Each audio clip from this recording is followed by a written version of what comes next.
Okay, we are live.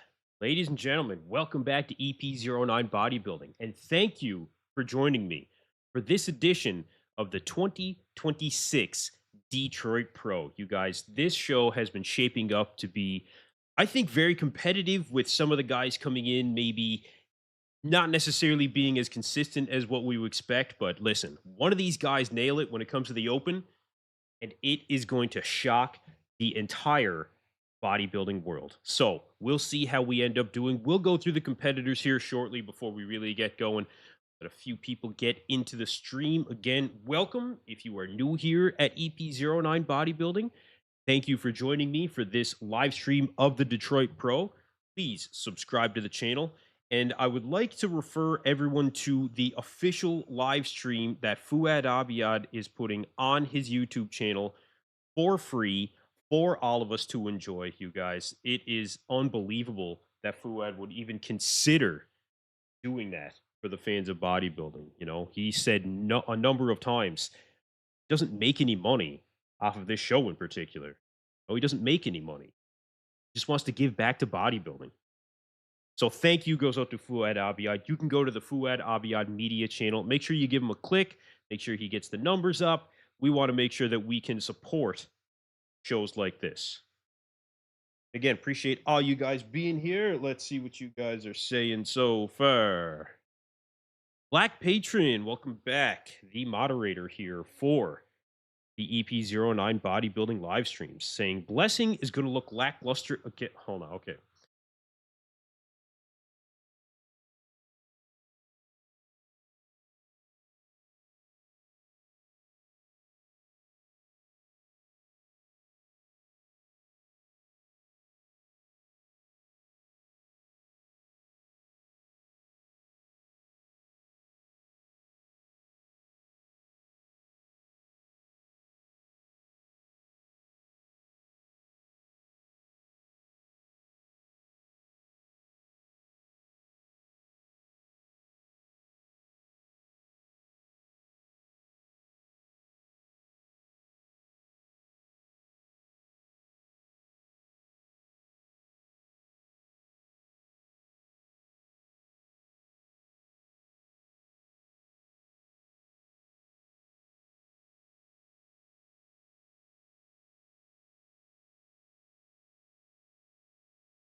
On that one, I'm muted. Hold on one second.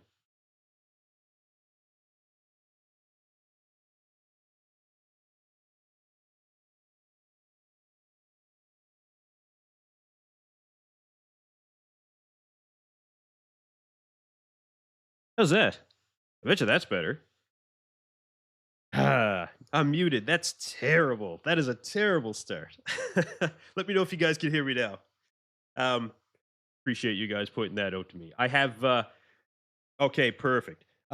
So I will explain the reason that I didn't have my mic set up on this screen because one thing that I typically do when it comes to my live streams is I will have an area where if I want to highlight a specific comment as opposed to being here, then I can switch to what you guys are saying so that you guys can have your say when it comes to the 2026 Detroit Pro and bodybuilding in general. This is the place to do it. So let me know what you guys think so far of the quality of the stream, and we should be good to go.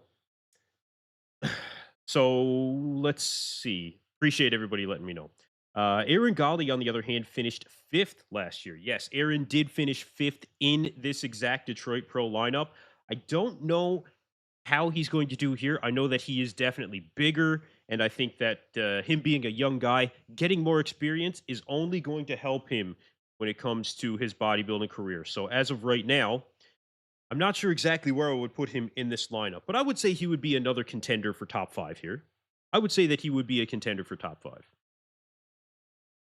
Good to have you back as well, Black Patron. Thank you. Appreciate it. Donald Pump, as always, a lot of familiar faces in the chat. Appreciate all you guys being here. And we are probably about, I would say, if the show runs on time, it should be about 24 minutes away now from the live stream actually starting when it comes to the open competitors. Oh, I have my first comment, which, yes, I will certainly address that, brother. I certainly will. When it comes to Dragon Kuss, appreciate you being back, brother. Fareed Shahid, I see you, brother. Thank you very much. You don't have Leandro Perez on your poll. That's crazy, man. I have him winning the show. I understand. Okay. I completely understand where you're coming from because he very well could win the show. He had a fantastic season last year, and I think that he could come in and, like I said, do very well, if not win. For me, for what I've been seeing leading up to the show, I'm going to say fairly encouraging. But for this one, I'm going for a little bit more of the underdog. I'm going for a little bit more of the underdog being in that contention. Nathan Epler. Okay, now hear me out. Hear me out when it comes to Nathan Epler. This guy was an Olympian in the 212. Okay, this guy has exactly what they're looking for in open when it comes to having more of that aesthetic physique. But the question is going to be whether or not he's put on the mass in order to compete in the open division. Because a lot of these guys that'll switch over from 212 classic, oftentimes it's because they're having trouble beating the numbers when it comes to the weight cap in those divisions, i.e., their body wants to grow. So they decide to they make the decision to let that happen. Now, some guys end up getting very good very quickly when it comes to their body finally growing. Other guys it may take some time. Nathan Epler is one of those guys that will take some time, I think, to put on that size. However, he took the entire season off last year, if I'm not mistaken. The size should be coming there, and when it is, what was the last show we did? Texas Bro, I think it was. I'm not 100% sure, but regardless, this guy has the aesthetic shape, and when he puts on the mass and puts it all together, he's got a ton of stage experience. He could do very well. He could do very well. So I wanted to include Nathan Epler on this poll because, look, crazy shit can happen in a lineup where you do not have a clear favorite, okay? A clear favorite or a clear winner for that matter, like you do in Classic Physique. Like you do in Classic Physique. We're going to talk about Wesley here very shortly, but right now, let's make sure that we are keeping up with you guys in the chat. We are roughly about, I would say, 22 minutes from the show beginning. Again, shout out to Fouad Abiad for putting on a free live stream. You guys. Black Patron, I saw you did say something about Fouad's live stream. What is it that you said? You said Fouad isn't stupid. Yeah, Fouad isn't stupid. There's more sponsorship money if there are more eyes on the show. Pay-per-view doesn't make sense in this day and age. Not when it comes to bodybuilding. I would probably agree with you on that. You know, for most of the shows, 90% of the shows out there, doesn't make sense. Even for a show like the Arnold where it does make sense. Still free. But I think that's where bodybuilding is at right now. I think that's just where bodybuilding is up right now. Okay, so Juiced Up has a good question. Juiced Up 720. Thank you for being here, brother. Is King of Detroit judged or just fan poll? So if I'm not mistaken, I believe it's both. I believe the fans, well, I know the fans definitely do have a vote. I'm not sure. Okay, so built by Yaua. Sorry if I'm mispronouncing that. There's the fan poll. I'm pretty sure too. Fouad is very specific, I think, when it comes to him wanting to ensure that the fans have their say. And the King of Detroit is just it's just an interesting idea. It's a fun idea at the end of the day, you know, very fun. To let the fans choose the winner between the Classic Physique champion and the men's open champion, that's some old school shit. That's old school. Oh, it's bringing it back. And nobody else is doing that. That's what I really like about the King of Detroit. Nobody else is doing something like that at any show currently on the IFBB Pro League circuit, as nobody has a completely black backdrop either. That's why this show is so popular.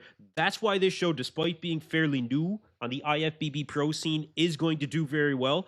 The only thing that could affect it is the timing being right after the Arnold Classic and right before the Arnold UK, which I think should attract more athletes if I'm really thinking with a certain amount of logic. Look at Wesley Vissers, right?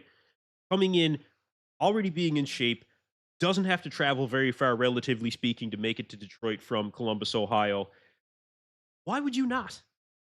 Why would you not? Mike Sommerfeld was going to do the same thing, although Mike made another massive miscalculation, I'm going to say, which I think the time zone thing was absolute lies, in my opinion. Like you didn't know the Eastern time zone when you travel the world for a living, bro. Unlikely, in my opinion. Unlikely. But again, let's get back into the chat. IFBB Pro Natalia Coelho in the chat, ladies and gentlemen. Welcome, Natalia. Welcome. I always love seeing Natalia join in on the chat. I got to get you on the channel. We got to get you on an episode of the Bodybuilding Breakdown, Natalia. Let's chat on Instagram about it.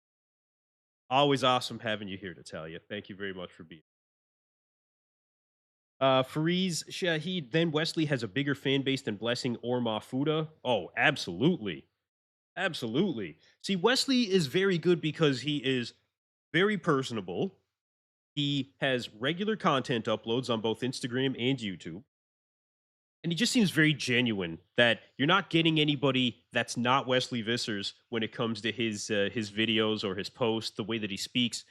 I think he really resonates with a lot of the fans because he is very genuine. Now, of course, the physique as well. Of course, the physique, right? I mean, this guy is the embodiment of the golden era of bodybuilding. There's no question. He's now found that balance in the last couple of seasons between honoring the golden era and meeting the current judging criteria for classic physique as it is now. He's really starting to find his stride. Probably going to walk away with this one, which is why I put him in this poll. And I am very excited that you guys are mainly agreeing with me. 58% say Wesley Vissers, regardless of who takes home the open title, will be the king of Detroit. I love it. I absolutely love it. Oh man, that is fantastic. I wholeheartedly agree with you guys. I wholeheartedly agree. It would take somebody coming in. I don't even know to what degree they would have to show up. I don't even know to what degree one of these guys in the open, being Blessing or Nathan Epler, Muhammad Foda, Leandro any of them would have to be, I mean, lights out, like a top 10 Olympian lights out physique is what it would have to be. Even then, I don't know if it's going to happen. But regardless, here we are. Black Patron says this show is pretty much the closest we have to a modern day Iron Man show. Yeah, you're right. It is. It is. And again, that's part of what makes it very exciting and makes it very enjoyable. Fuad Abiyad currently checking his mic on the stream. I don't know if him and Ian are going to be commentating on the live stream or if he's going to be too busy to do that or if others will. I'm not exactly sure.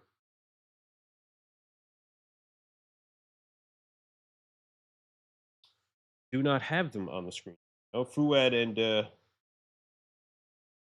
Ian are actually chatting on the stream right now. But again, with the music that they play, guys, we're gonna end up with. Okay, so we do see see the stage here now. Let's make the switch. Let's make the switch. So Detroit Pro stage is set. And remember, classic physique, men's open bodybuilding. That's what we're focused on. It's going to come and go very quickly. But again, thank you guys for joining me for the live stream. It's going to be getting on the go here within the next 15 minutes. In the next 15 minutes, you guys. This is some of the best physiques that you will see in the IFBB Pro League currently, okay? Given the black backdrop and the emphasis on very good lighting, being in a theater setting, this is as good as it gets when it comes to bodybuilding shows these days. Every other show out there, just about every other show, there's always a question of lighting. What is the lighting going to look like here? And it usually is hit or miss. But so far, the Detroit Pro not only has been a hit, but it's been a home run when it comes to lighting. The entire stage setup, highly complimented by the fans. And you know what I really love about it is that there are those out there in the bodybuilding world that said you cannot have just a black backdrop. Bob Ciccarillo, when he was on my channel, told me straight out, he said, you'll never see it. And here we are. We actually can see it.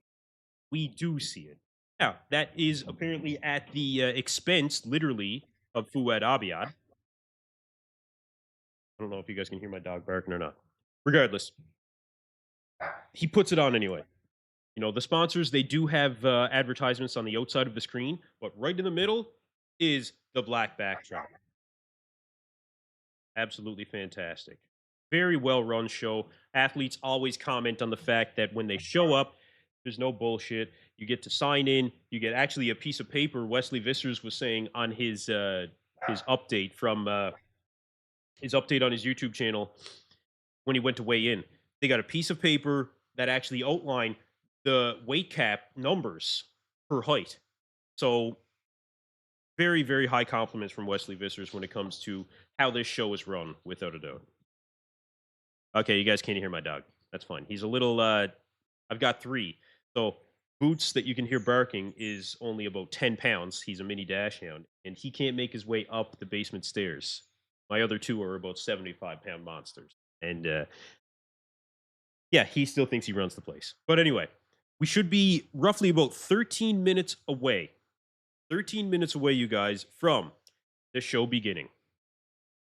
I I would think that they're going to start with Classic, but we'll see what happens. Again, appreciate you guys getting in the chat. Let's see what you guys are saying here.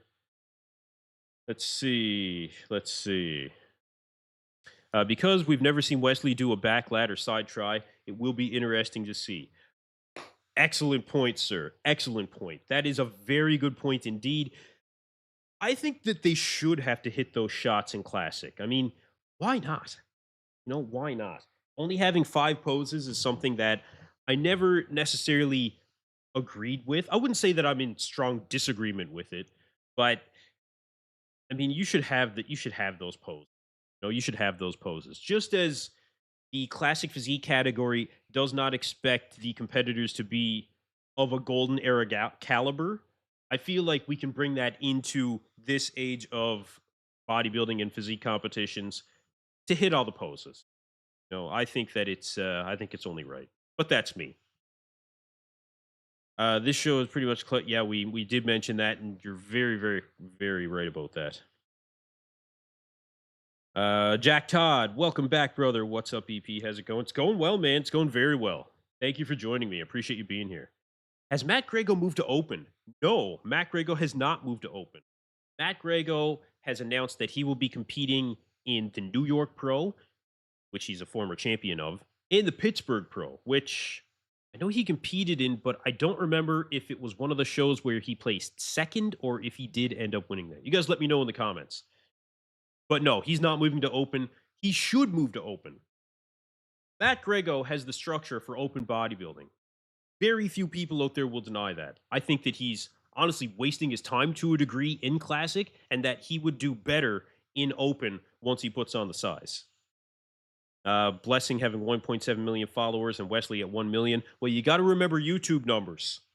You got to remember YouTube numbers. And I don't know the exact numbers, but I know that Wesley has, I would almost guarantee that he has way more subscribers on YouTube than Blessing Awodibu does. That does make a big difference.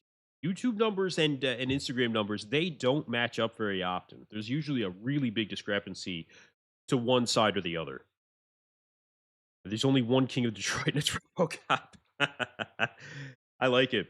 I should ask AI to make to make an image of RoboCop as a bodybuilder.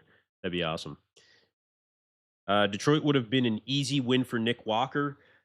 I think you are 100% right about that. I don't understand why Nick wouldn't just take another week to compete at the Detroit Pro. I think that it would have been very good for him. I think that it would have been very good for Nick Walker if he was to come in and compete at the Detroit Pro. I mean, look, just the relationship that him and Fuad Abiad have basically rekindled in the last year, I would say. I think it would help just with that. I think it would help just with that. I don't think Nick would look for anything special in particular. I think that Nick would come in and again win, add a level of excitement. But Nick deciding to take some time off. He didn't even confirm that he was going to compete again this year. He said that he's been on prep since last February, I believe he said. So I could see that being taxing after that amount of time, needing a break perhaps, as much as we all do want to see Nick back on stage, but that's okay. That's okay. That Leandro guy is going to win the Open and fairly easily. Big M Bomb, welcome back. Welcome back, brother. So Leandro Perez could, certainly could win this show. Going to win the Open and fairly easily. I actually posted a 1 day out update from him on my Instagram. You guys can check that out while we're waiting. And yeah, the guy does look good, man. He does look good. Whether or not it's going to be good enough to win, I think depends on conditioning and the midsection, because I think that he does have a little bit of a wider midsection in comparison to the rest of the lineup. Not to say it's wide, but we're just saying in comparison. I mean, Blessing, essentially no midsection. Nathan Epler, essentially no midsection. Patrick Moore, essentially no midsection, right? So you're going to stand out that way. Speaking of a guy with no midsection, Tony O'Burton in the chat, ladies and gentlemen. Tony O'Burton, welcome. Welcome to the chat, brother. Good to have you here, man. Tonio saying Nick can win any show, really. So why rush? He will be back just later. Yeah, I don't think that he was looking to rush well, he's not looking to rush into another show, right? Saying that he's going to take that time off. Nick would only take that time off because he absolutely needed. And I do think that we will see him compete again this year. And I think that there's a level of excitement that could be added to Nick Walker finally going to Europe and competing over there. Tonio did the Arnold Brazil, and that was awesome, like ridiculous showing. Should have won that show in my opinion. Regardless, I digress. Yeah, Texas Pro, that would be very exciting for a guy like Nick. Dubai Pro, I mean, who knows? Probably unlikely with the timing, but we'll see. We'll see how he feels. Nick goes off of how he feels these days, I think, a lot. Fareed Shahid, I also wanted him to compete, but Nick didn't want it. I don't understand because you need to win 2 pro shows. No, the open guys do not need to win 2.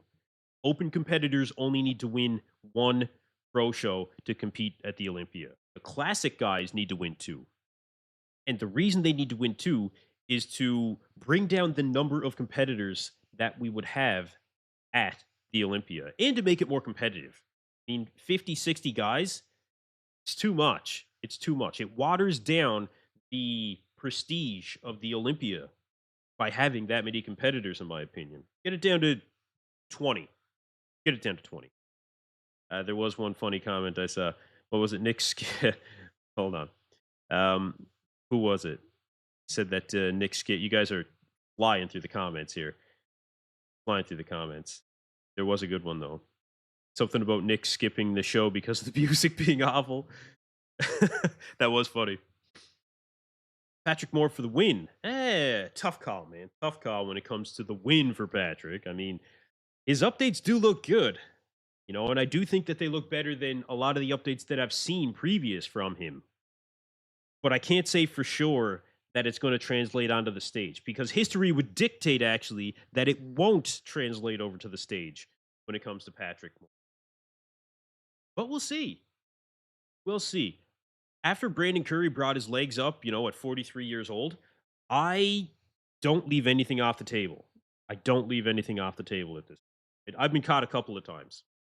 We'll see. We'll see. Again, poll numbers are still in favor of Wesley Vissers, who will win the 2026 Detroit Pro. Blessing Awodibu, actually, I thought would be ahead of Mafuda. I wasn't impressed with Mafuda at the Arnold Classic, and I mean at all. I was disappointed massively by Mafuda on that Arnold Classic stage. Taking 7th, I would have had him lower. Honestly, I would have had him lower.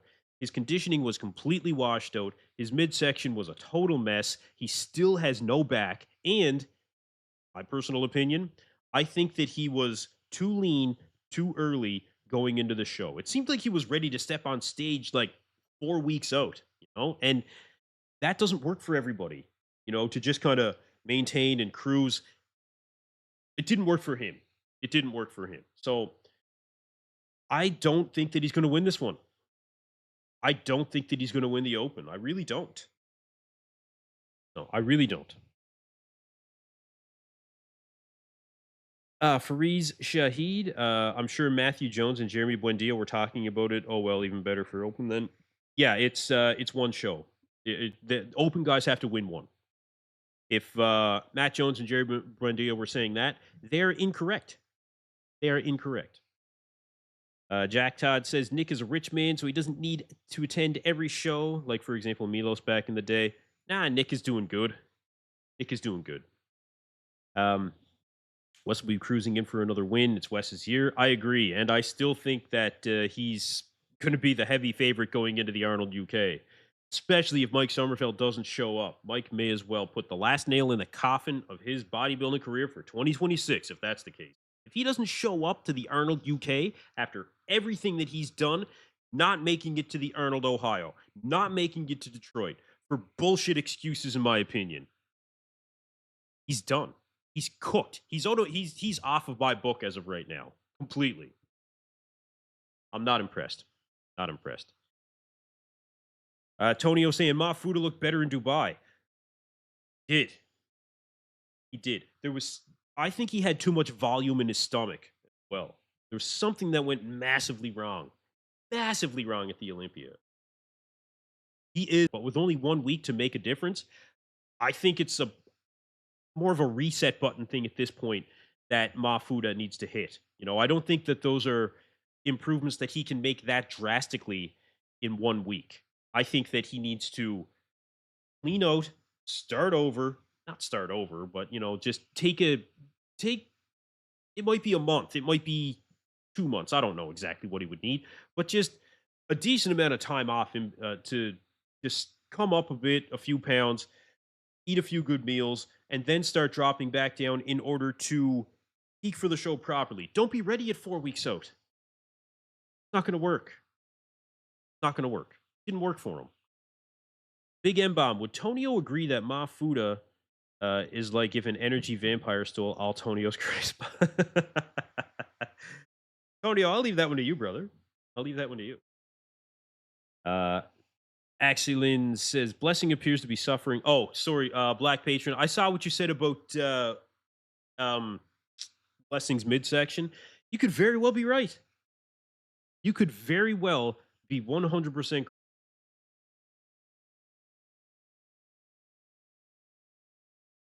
Are we back? Tell me we're back.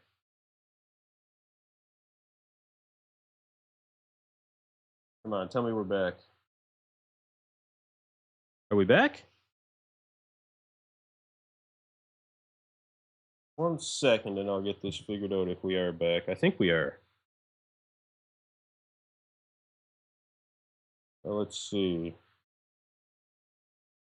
My internet kicked out for some reason and I don't understand why.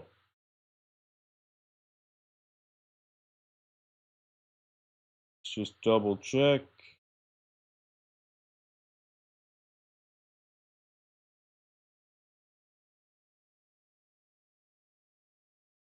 Should be. Where's my? Yeah, okay. We're still here. I just got to bring up my chat again. The chat ended up kicking out, but I will pop out that chat. We'll get that back. Sorry about this, ladies and gentlemen. I am switching internet providers. Yeah, I'm totally switching internet providers here soon. Live chat, here we go. Live chat should be right here. I'm back. Yeah. Sorry about that, guys. I cannot understand why these things happen to me. Moments in bodybuilding history. But I digress. Here we are. We are back. Bring the stream back. We're still waiting for the Detroit Pro to start up here, you guys. We haven't seen anything except for what we're seeing here. Again, very, very good stage lighting, excellent backdrop. And you can see that, look, they do have the sponsors that are in the background. But when it comes to the competitors being on stage, that will go completely black. We will have the best lighting in the IFBB Pro League at any given show. And we're going to see definitely the best physique, I think, in Classic Physique currently. I think definitely the best in Classic Physique. But anyway, what were we talking about? Get rid of this. Need my live chat, and I need to move it back over here. Ladies and gentlemen, thank you again for joining me. Antonio Burton, how's the back feeling? Your strength close to 100%. Hit nobody fuck with me. Yeah, that's Tonio. That's Tonio, and Tonio has every right to feel very confident, ladies and gentlemen. Tonio has every right to feel extremely confident going into this 2026 season. Okay. You guys just wait. You guys just wait. When does the show start? It should be within the next few minutes that we see the competitors take the stage. Should only be a few minutes now. I think Nick is still willing his tears. Hold on, is that what that says? I think Nick is still willing his tears. I'm not quite sure exactly what you mean, brother. But anything when it comes to Nick and tears, they'd only be tears of joy after what he showed up like at the Arnold Classic. Nick Walker was ridiculous. Nick Walker was ridiculous. Okay. He has nothing to worry about. I mean, the guy still walked away with 250 grand. All right. Like, Nick is just fine. Nick is feeling fantastic. Freedom Fighter 17. Do you know who is already qualified for the Olympia? Is it Andrew and Urs? Rizzo is also qualified. Rizzo is also qualified. Hold on. Let me bring up the list of competitors that are already qualified for the Olympia. Hold on 1 second and I'll find it. I don't remember which show it is that Crizzo won, but let's see. I'll find it here. I have a whiteboard that I'm going to be putting up in my office here for the 2026 Olympia. And that's going to be one of the things on it. Try to stay a little bit better organized. James Kirkpatrick, 212. Gentlemen, welcome, brother. Welcome back. Now, Tonio would beat just about everyone if they'd actually let him in the call out. Dude is amazing. Tonio's incredible. Okay, so current qualified competitors. Derek Lunsford. We have Hadi Chupin, Sergey Danilov, Andrew Jacked, Crizzo, like I said. Tonio. That's right. Tonio won the Mexico, or was it Mexico? Which show is it that you won, Tonio? Yeah. Martin won the Prague. Andrea Presti. Yeah, that's right. Sean Clarita. Damian Koffel. Okay. It's a decent number. It's a decent number. Smoke Chill 6371. Will Blessings finally be able to bring his best? I don't know. I don't know. That is a serious question mark when it comes to Blessing Awodibu. But that's one of the things that makes this show particularly exciting. What version of Blessing are we going to get? From what we're seeing online, it does look, I'm going to say, fairly promising. Fairly promising. Yeah, you won Mexico against Regan Grimes. So Tony O'Burton, having no pressure, already qualified for the 2026 Olympia. Okay? Tonio is going to be there, I'm assuming. I don't want to speak for you. But not only do I think, he's going to be there, but Tonio is not going to finish outside that top 8 again. You just wait till you see him on stage. He's going to be definitely in the conversation for first call out. That is, I think, without question this time. He's bigger. He's better. He's still keeping that midsection in check. Nobody has the aesthetics that Tonio has. I mean, look, relatively speaking, Andrew Jack and stuff like that, right? But Tonio really is in a class all of his own, Everybody says Dexter Jackson 2.0, but I think Tonio's going to leave his own mark. I think he's going to leave his own mark. Martin, Sampson, Derek, Hottie, Brandon. Yeah, that's right, Brandon too, yeah. What class is coming up? I don't know what class they're going to start with. I'm not sure. My assumption is going to be Classic Physique. That's going to be my assumption. Don't sleep on Crizzo? Absolutely not. Absolutely not. Do not sleep on Crizzo. Crizzo is one of the best in the business. Okay. One of the best in the business. After having a shoulder surgery, at 2 minutes until showtime. 2 minutes. 2 minutes until showtime. Sadiq Faruqi also doing the announcing for the show. The best in bodybuilding, in my opinion. We've got 2 minutes. But yeah, Crizzo very dangerous, competing in the New York Pro and also doing the Pittsburgh Pro.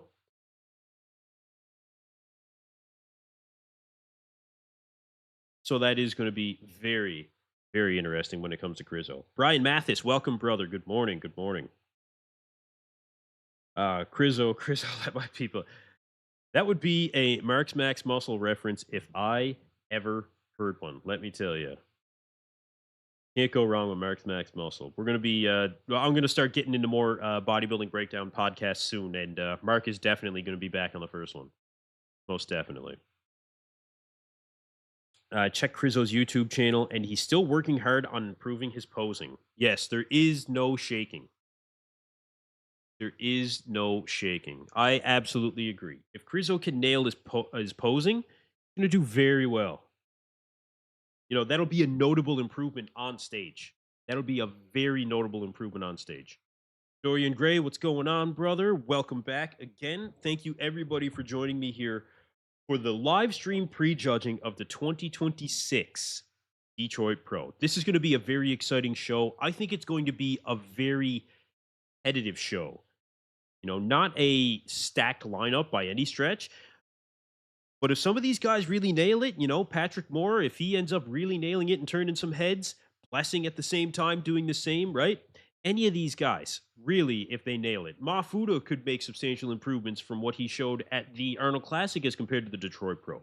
I personally don't think he will, but that would be a very good story. And no matter what happens at the end of this show, after the finals, which I will be live streaming, by the way, we will have the showdown from the winner of Classic Physique, presumably Wesley Vissers, going head to head with the open winner, where you guys, the fans of bodybuilding, will get to have your vote for who is the king of Detroit. We will have a head to head with the Classic Physique winner and the men's open winner. Now, who's going to end up taking that win? Take a look at who's in the open lineup, put them next to Wesley Vissers.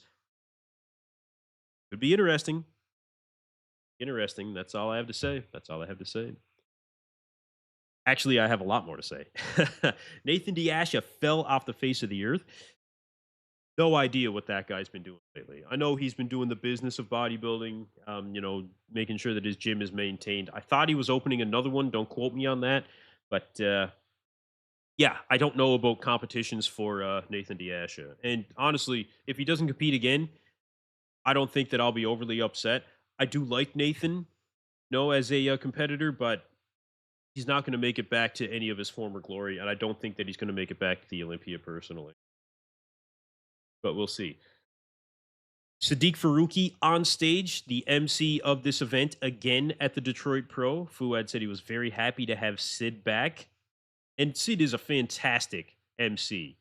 He is one of the best. He actually does MCing for, I think, professional basketball in New York as well, if I'm not mistaken. Oh, this guy is on the go, man. This guy is on the go. He makes his money, travels the world doing this stuff. He is one of the best in the business. Really surprised Grego isn't trying. Okay. Okay.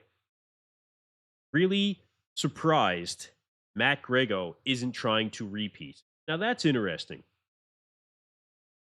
Because I kind of am as well. I feel kind of surprised by that myself. I thought that we would see Grego come in because he's not switching to open, right? He's not switching to open, so he is staying in classic. Why not come back and try and defeat Wesley Vissers again? If for some crazy reason, which I don't think it would happen, okay, but let's say Matt Grego came in and he decided to do the Detroit Pro and defeats Wesley Vissers at his best. Talk about skyrocketing stock in bodybuilding. Matt Grego would be on top of the Classic Physique world if he was to do that. But it's not going to happen. And I don't think he would have beat him anyway. I still think Matt should switch to open. Most people, I think, agree with that. Dorian Gray, hoping to see James Hollingshead and Nathan Diasha make a show soon. Two top guys. Yeah, look, I really want to see James compete again. I think James is coming into his best. And for Nathan, like I said, he shows up, great. I think he's got a shot at winning any open show that he ends up going into, but he clearly just can't make his way back to the Olympia. He can't make his way back to the Olympia. He tried, he failed. I don't know if there's anything he can do. Black Patron. The audio on the live stream is completely trash. Detroit Pro stream. That's too bad. That's too bad. I have it much lower, so I'm not as in tune. But no, that's too bad. We know the physiques are going to look good on stage, and that's the main thing. Shame, really, such a nice guy is Nathan. He goes to my local gym sometimes, as it's where he started. Oh, that's pretty cool. That's pretty cool. Where I'm at, there are no pros that show up to the local gyms. It'd be really cool to make my way to a gym like that. Actually, I may end up going and doing the Toronto Pro. Well, not doing the Toronto Pro. My God. Um, I think I'll be looking to attend the Toronto Pro. So if I do that, I'll look at going to Pure Muscle and Fitness, where I know a lot of pros up there actually. Robin Strand and Morgan McDonald, other guys that I know go there. Um, Quint Beastwood, Antoine Vaillant. There's Hassan Mustafa. There's some really good pros at the Pure Muscle and Fitness gym in Ontario. Eric Janicki, who's been on my channel on the Bodybuilding Breakdown. Actually, no, I don't know if he will be. Bob Ciccarillo will be emceeing that show, so we'll see what happens. Anyway, it will not be long. Within the next minute or two, I would say we will have physiques on stage. My guess is that they're going to start with Classic Physique. We'll see where they end up starting. But this is going to be very, very exciting, you guys. Thank you for joining me for this live stream of the Detroit Pro prejudging. I will be going live later for finals, and we will have plenty to talk about. I can guarantee that. I can guarantee it. Couldn't you hold your own seminar? I mean, on what? No, I mean, look, I don't think that I don't think I'm a seminar guy necessarily for certain things, for certain things. But in the realm of bodybuilding, maybe if somebody said, "Hey, we're going to offer you something to come and say a few words," I probably could. I probably could. Jack Todd asking, how much money for first place? Yes, that's an excellent question. Excellent question. So first place at the Detroit Pro is $25,000. $25,000. Last year, I think it was 30. I don't know why it's 25 this year. I could be mistaken on that as well. But regardless, $25,000 for first place here. Kind of surprised Sam Sulik didn't jump into this show. Yeah, me too. Me too. Maybe it's because where he used to work for Fuad and the whole hostile thing, there could be some behind the scenes stuff that maybe deterred him from wanting to compete here. That's entirely possible. But I'm not exactly sure. Regardless, we will not see Sam Sulik on this stage. Jeff Ingle 8795 saying Sam is prepping for the Arnold UK. He is, but Sam's a young guy that could certainly take it when it comes to his physique. I'm surprised that he's not going to be competing here. Okay, first group coming out for Classic Physique, you guys. And everybody that is in attendance at the venue needs to sit their asses down. We cannot see through the heads of the audience. Sit down. We need to see them sit down. I have no idea who's on stage right now. I don't recognize anybody in particular. Have a seat, everybody. Have a seat. If there's anybody that is at the show right now that's tuned into the live stream, tell everybody to sit down. Tell everybody to sit down. I'm sure they will here shortly. I'm sure they will here shortly. Hopefully, if we have Wesley on stage, that he is just in this one area where there is nobody's head or hands going. What is happening right now? Fuad, you got to get on this shit, man. You got to get on this shit. Who put the camera there? I have no idea. I said sit, no one cares. Yeah, pretty much. No, everybody will here, I'm assuming eventually, but if this is going to be the go, ooh, this is going to be a disaster for the show if they don't end up either moving the camera or doing something otherwise. And Sadiq Faruqi telling everyone they need to sit. Thank you. Thank you very much. Second group coming out for Classic. Thank you very much, Sadiq Faruqi. Actually, it was Sid who said that everybody needs to stand up and get rowdy, and then had to tell everyone to sit down. So that's pretty funny. That's pretty funny. Look, this is the reality, you guys, of doing um, live stream events. Yeah, maybe. Let me check.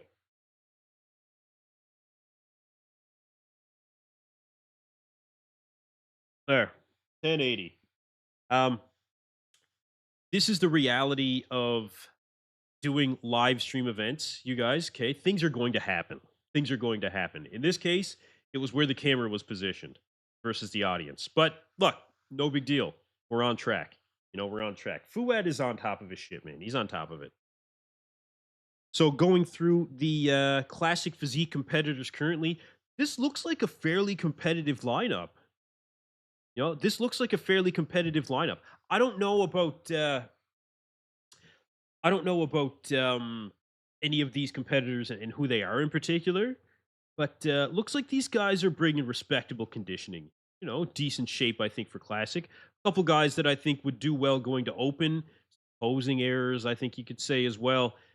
But again, conditioning wise, these guys are on point, man. They're absolutely on point. 75 looks good. Yeah, these guys aren't bad. I see shaking. They won't be invited to the Arnold Classic. Yeah, honestly. Yeah, number 75 did look good. Okay. Next up. And here he is, ladies and gentlemen, our current Arnold Classic champion, Wesley Vissers. Now they need to make sure that they get everybody in the frame. Like I said, this is the reality, you guys, of doing the live stream events. But what we can see, I think that Wesley is a clear favorite. I think that from what we can see, he is looking even better than what we saw at the Arnold Classic. I think that he does have deeper cuts to the legs. I think that his midsection actually looks a little bit smaller, dare I say. Dare I say? We'll see when he gets into some callouts and he does his individual. But he looks full. He looks conditioned. Looks like Wesley is nailing it, man.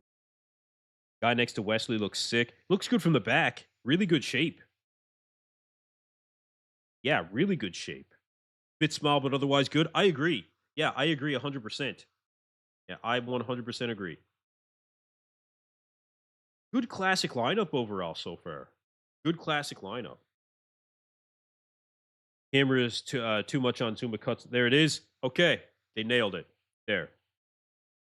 Yeah, I think Wesley's color is better. Now, I did hear Wesley saying during his 1 day old video that he was going to bring better color to this show, and he absolutely has. He absolutely has. So if you couple the color, look at how he's pulling in that midsection. His abs aren't flat. His abs aren't flat. He's slightly doing a vacuum. Okay, not much change in the midsection as you could see for Wesley for standing relaxed versus hitting that front double. His midsection looked pretty good. Pretty good, man. I gotta say. To see a better version of Wesley Vissers than what we just saw at the Arnold Classic, you guys, unbelievable. Unbelievable. And Wesley's still currently leading in the poll to be the winner of the King of Detroit. Make sure you guys get your vote in on the poll.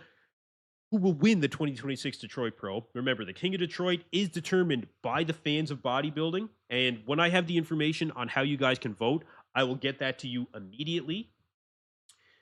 I believe it's, I shouldn't even say. We'll find out and I'll let you guys know. So now moving to the individual routines. Very, very impressive showing from Wesley Vissers. And look, guys, this is what we were talking about, okay? This is exactly what we want in bodybuilding. Look at this physique with this backdrop and this lighting. This is what it's all about, okay? This is what it's all about. This is the best that you will see in any show in the IFBB Pro League. I mean, look at this guy. This guy looks fantastic. I don't even know who he is. And his conditioning is ridiculous. He looks like he's a world-class competitor. Well, he is a world-class competitor. He's a pro bodybuilder. But yeah, very good. Very good. Yeah, this guy isn't bad is right. Donald Pump in the chat, ladies and gentlemen. Welcome back. I know you jump around a little bit, brother. But that's good. Look, that's good as well. I'm a fan of Ron. I'm a fan of everybody, right? Except for one who will not be named. But regardless, let's see who is next. Next up is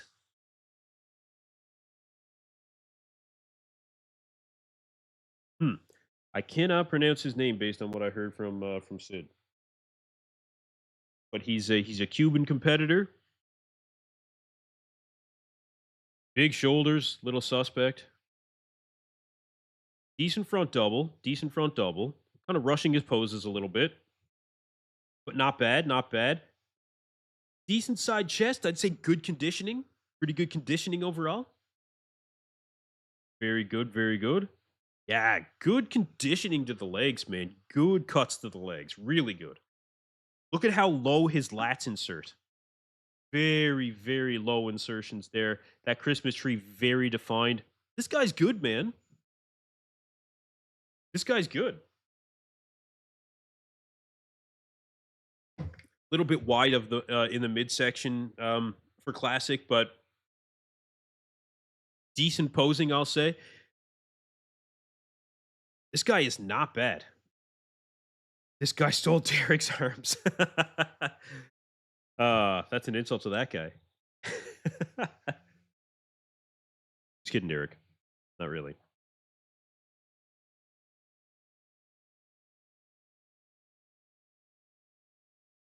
Next up.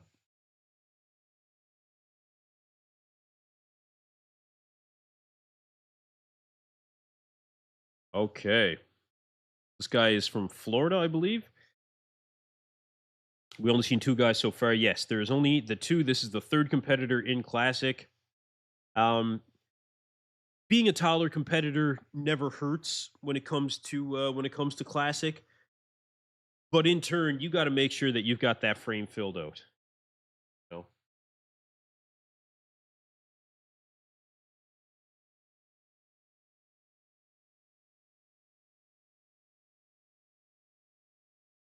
This guy's a pretty decent competitor, I would say overall.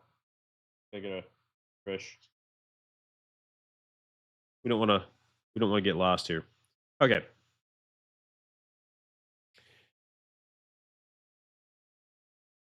I'd say this guy is posing with I'd say a good amount of confidence, but maybe needs to flow a little bit better for Classic. His waist is too wide for Classic. I agree. These guys got to stop shooting gear in their delts. Yeah, so close to a show they do. That's for damn sure. Yeah, that's for damn sure. If you really got those impressive shoulders, man, it does stand out. It does stand out. Okay, next up, another taller competitor. Very tall competitor here. He made his pro debut here last year at Detroit, according to Ian Valier. Definitely has some more filling out to do of his frame. He needs more muscle overall, but decent separation, I would say. I'd say overall decent decent good separation. But yeah, definitely needs some more size overall. Like I said, when you're one of these tall guys in bodybuilding, whether it be classic or otherwise, it does take time to really fill out that frame, man. It really does take time. I don't know how old this guy is either, but it gets obviously more difficult the older you get too. So, but look, made his pro debut last year. He is here again this year. I would say good classic shape. His back shots are probably his best shots overall. Decent separation to the hamstrings as well. He's not the most shredded guy on stage, but you don't necessarily need to be when it comes to classic.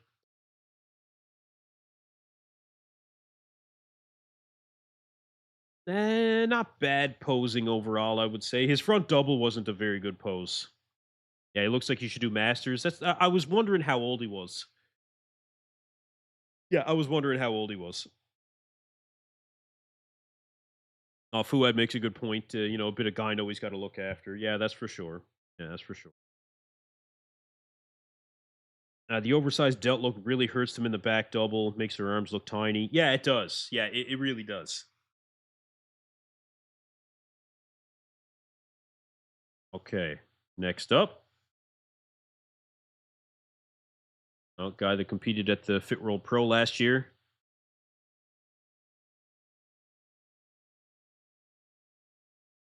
Let's see who's next from Spain.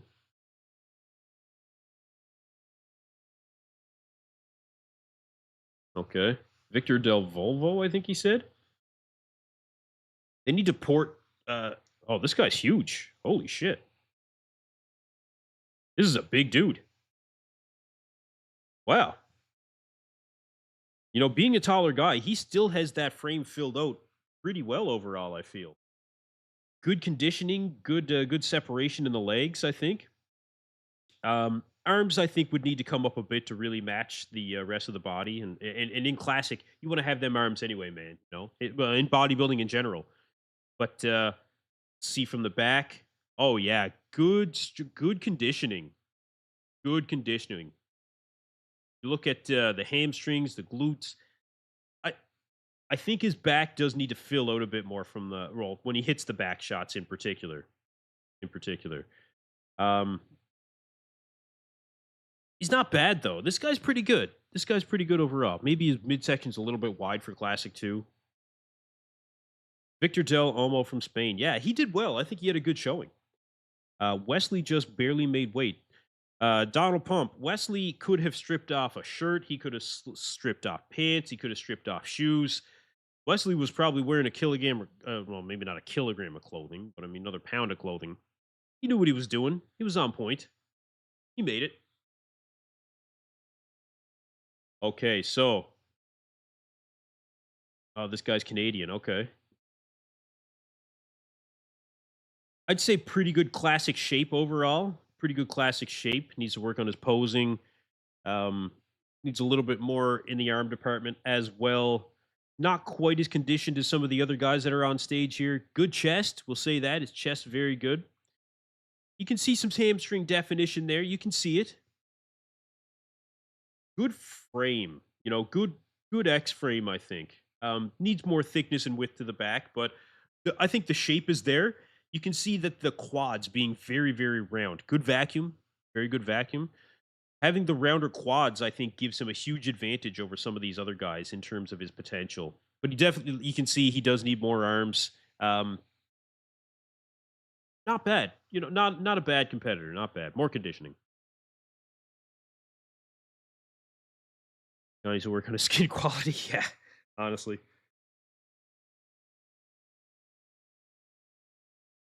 Okay. Continuing through Classic Physique, you guys, and we are awaiting Wesley Vissers to take the stage. This being in alphabetical order is my guess. The V being very close to the bottom and being a former competitor here in Arnold Classic champ. He's going to be going close to last, if not last.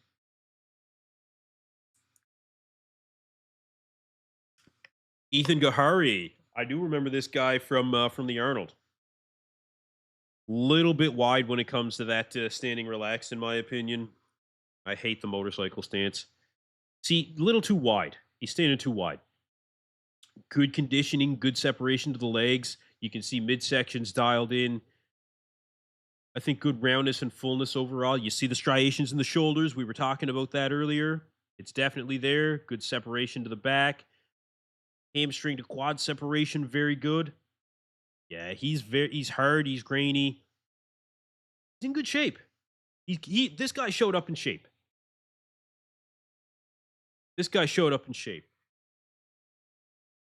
Oh, look at that X frame. Yeah, this guy's very good. Ethan Gohari, he's going to end up doing well. I don't remember where he placed at the Arnold, but I think that he's going to be probably in contention for a top 3 spot here. Wouldn't surprise me at all. Wouldn't surprise me at all. Oh, I'm getting called. Am I getting called out? I'm getting called out. Okay, I'll address this. Not calling EP09 vain, but I heard he pumps up before going live. Well, even if I did, I mean, I wouldn't be able to maintain it for the entirety of the live stream. So what you see is what you get, dude.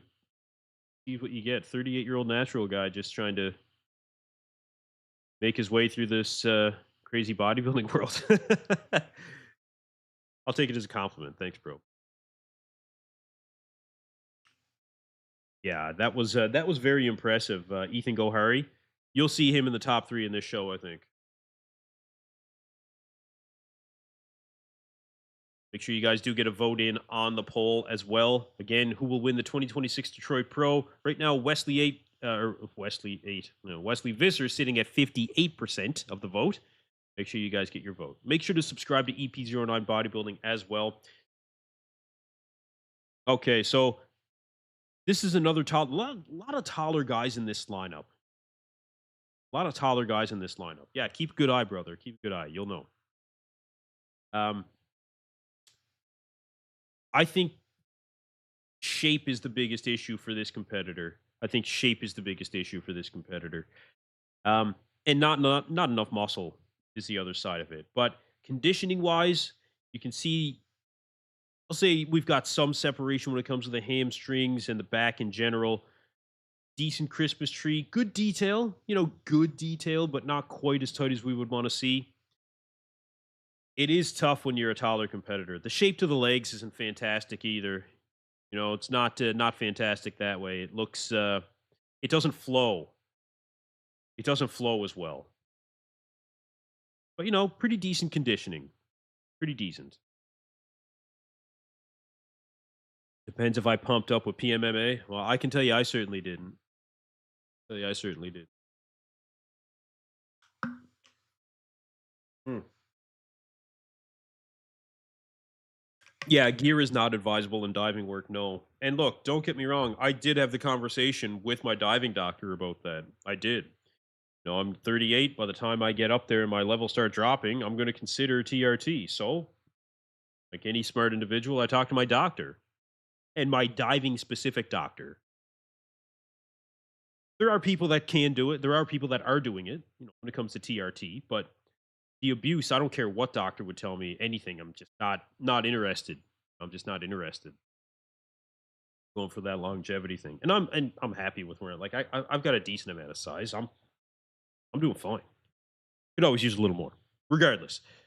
Continuing through Classic Physique, we've got a competitor here with pretty decent classic shape overall. Another taller guy. Again, another taller guy.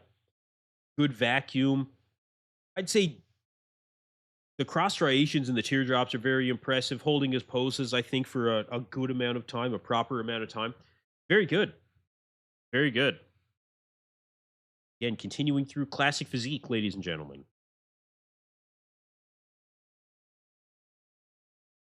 Next up,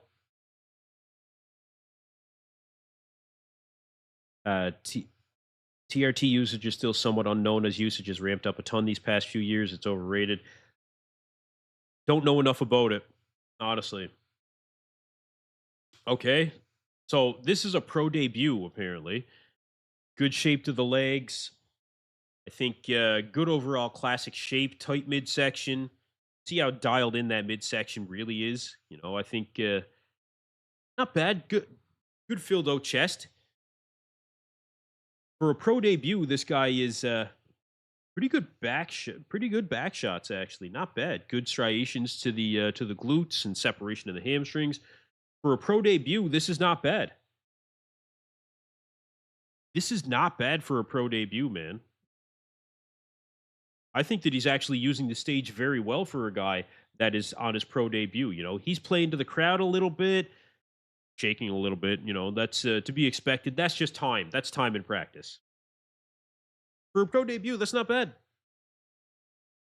I need to see Wesley to see how good the others really are.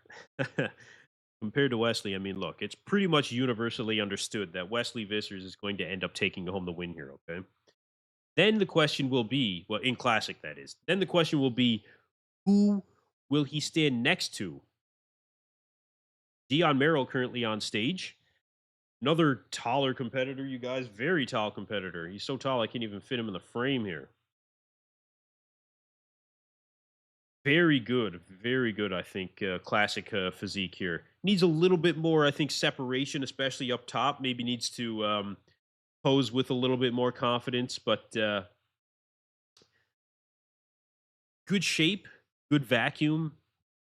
See what else we got. Yeah, they're zooming out there. Good. Yeah, he does need to work on his posing. He's not doing himself any favors by not opening up his lats more. He's not it's not quite to his advantage. Not quite to his advantage. Good luck measuring his height. Half of it is afro. I would like to know how they did height this guy in. That's a very interesting question. That'd be very interesting to find out. Did they go from the hair or did they go to the skull? Mike Sommerfeld probably asked somebody to take pictures, so he had a fair argument when it came to the next time he steps on stage. Good call. Yeah, good call.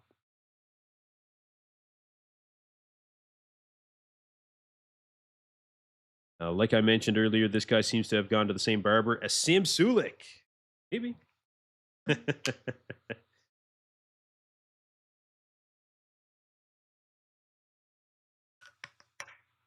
Ugh. Okay. Joe Sway. Let's see. Good. This guy is who was standing next to Wesley, if I'm not mistaken. Being a shorter competitor in Classic, there are. Pause. Stop doing that. There are very few competitors that can really stand out in Classic Physique that are shorter competitors. The tall, especially in this lineup, considering how tall these guys are in this particular lineup, that does make a difference. For those of you guys that may be new to bodybuilding, I know there's a lot of veterans out there when it comes to being fans of the sport. A lot of it can come down to who is in the lineup with you. For instance, a guy like this being one of the shorter competitors, but everybody else being tall. If everybody else was a shorter competitor, relatively speaking, you might do a little bit better, right? And that's true in the open division as well. Huge pan of smoked bacon and lentil soup simmering away. I'm jealous, brother. I'm jealous.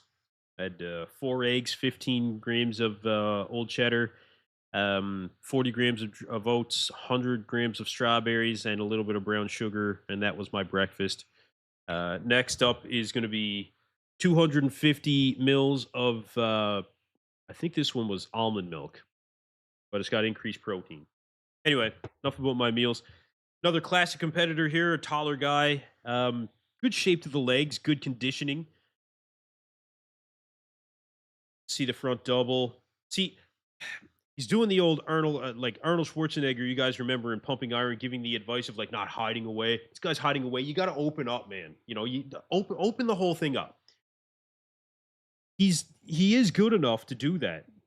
He is good. Like, look how he's hitting the back double. This is a very good back double. Wow, very good. Look, very wide, very wide. Good midsection, I'll say. Actually, he's a good poser.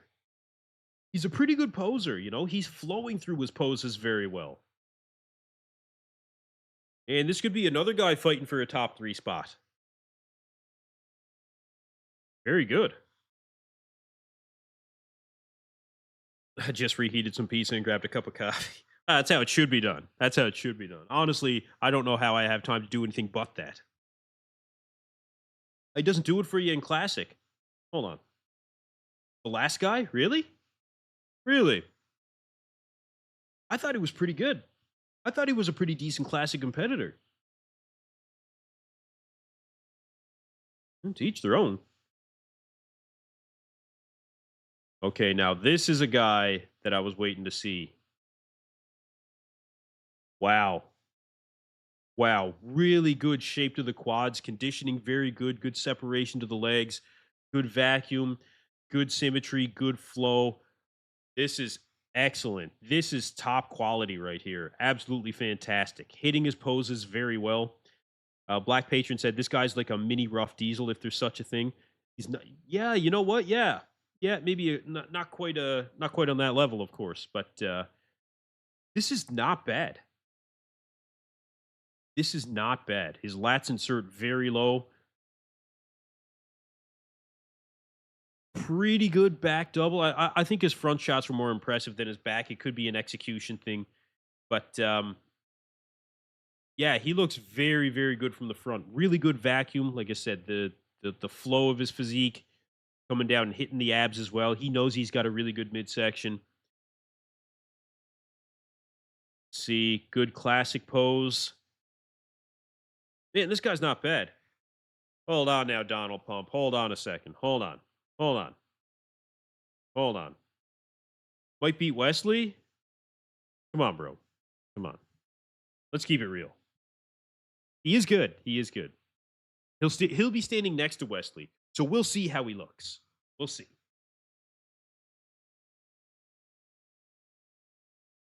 Okay. Everything has gone very quiet.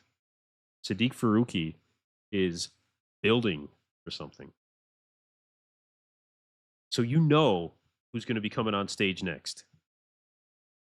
The next competitor is who we all expect to come in and win this show when it comes to Classic. The next competitor is who we expect to be the king of Detroit. This is the guy that we think could defeat, in the eyes of the fans, the open winner of the Detroit Pro. So, next up is none other than Wesley Vissers. Let's see how he looks 1 week after his pretty dominant victory at the Arnold Classic. Next up, Wesley, about to take the stage. And here he is, ladies and gentlemen. The color does stand out right away. Given this backdrop, he looks even better than what he did at the Arnold Classic. Look at the fullness. Look at the crazy, crazy separation in the legs, you guys. Again, that midsection control, I think, is even better than what we saw. He's got more fullness and that muscle pushing against the skin. He has nailed it when it comes to his conditioning, the separation. Of course, the posing, always on point for Wesley Vissers. This is, I think, hands down, the best version of Wesley Vissers that we've ever seen on a bodybuilding stage. Honestly, I've got goosebumps, you guys. I do. This is the best that we've ever seen of a competitor that I have been waiting to finally arrive since I saw this guy compete in the Nick Strength and Power Mr. Golden Era online contest, okay? Wesley Vissers, a former winner of that, and look at where he is now. Donald Pump, game over, man. Yes, I 100% agree. This is fantastic. This is what we want to see when it comes to Classic Physique, you guys. This is what we want to see. This is the best in the business. And again, you're only as good as who you stand next to. How would Mike Sommerfeld have done in this lineup? We will never know. And his stock is certainly dwindling, especially compared to what Wesley is bringing to the stage. Stealing the show. Absolutely stealing the show. Unbelievable. Unbelievable. There he is, you guys. The man himself. The best that we have ever seen from Wesley, I think, hands down. Absolutely hands down. Black Patron said, you talked about them not opening up apart from the Arnold. Wesley still does that. He's a bit hunched over in most of his shots. I'm not sure if he does that just because the judges are on a certain angle, so he's trying to lean down a little bit in order to kind of accentuate himself in the eyes of the judges. I'm not sure. I'm honestly not sure.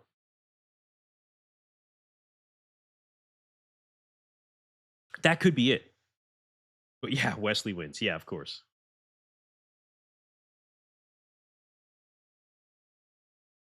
We're almost back.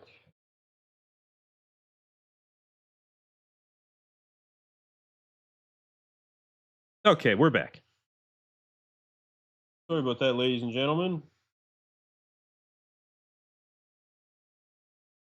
So as you can see, pretty clear who's going to be ahead when it comes to this colo. Wesley Vissers looking absolutely ridiculous, and my boy Ashton is here as well.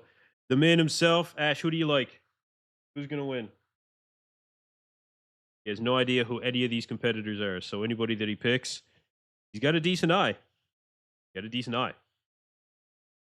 But Wesley, you can see just far ahead of everyone in this lineup. But I will say it does help, that the rest of these guys are kind of taller competitors. I think that does really help. Yep, I think this does help. And now we have Wesley, of course, moving into the center. We wouldn't expect any less. We would not expect any less. Wesley Moggs, yeah, this word Moggs is a new kid thing that I don't know about. Do you know what Moggs means? No? Okay, well, he's 8 and he doesn't know, so that's good. Okay. Let's see it. Front double. How much of a runaway is this going to be?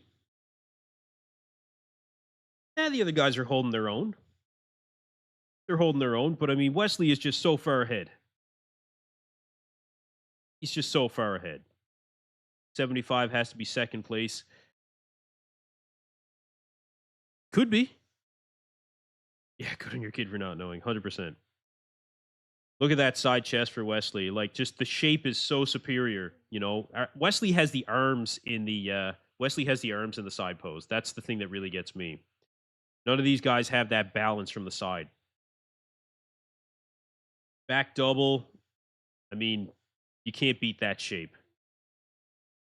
You can't beat that shape. I think it's a good lineup considering so many famous names are missing. Yeah, I agree. Look at that. Really good vacuum from Wesley. And look at the legs compared to some of these guys that actually have pretty decent quads, man. Pretty decent quads, I gotta say. I'm impressed. I'm impressed. Yeah, favorite classic pose. This is usually a pretty easy one for Wesley. Like, as a posing execution, I think is a bigger issue for some of the guys in this lineup. Okay, first round, I'd give it all to Wesley, but Ethan Gohari, who's right next to Wesley, in the center, again, just finishing from the Arnold Classic, Ohio, as well, back here to compete in Detroit. Okay, so that is your first call out. That is your first call out. And it doesn't surprise me that they ended up, not doing any more rounds of post. I wouldn't expect him to, just given the fact that I think it is pretty clear the way that this is going to go. I mean, look, with Wesley, we already know which way that's going to go in particular. But yes, what? Oh, Dorian Gray? Yeah. Hey, Ash, what's up, little man? What's up?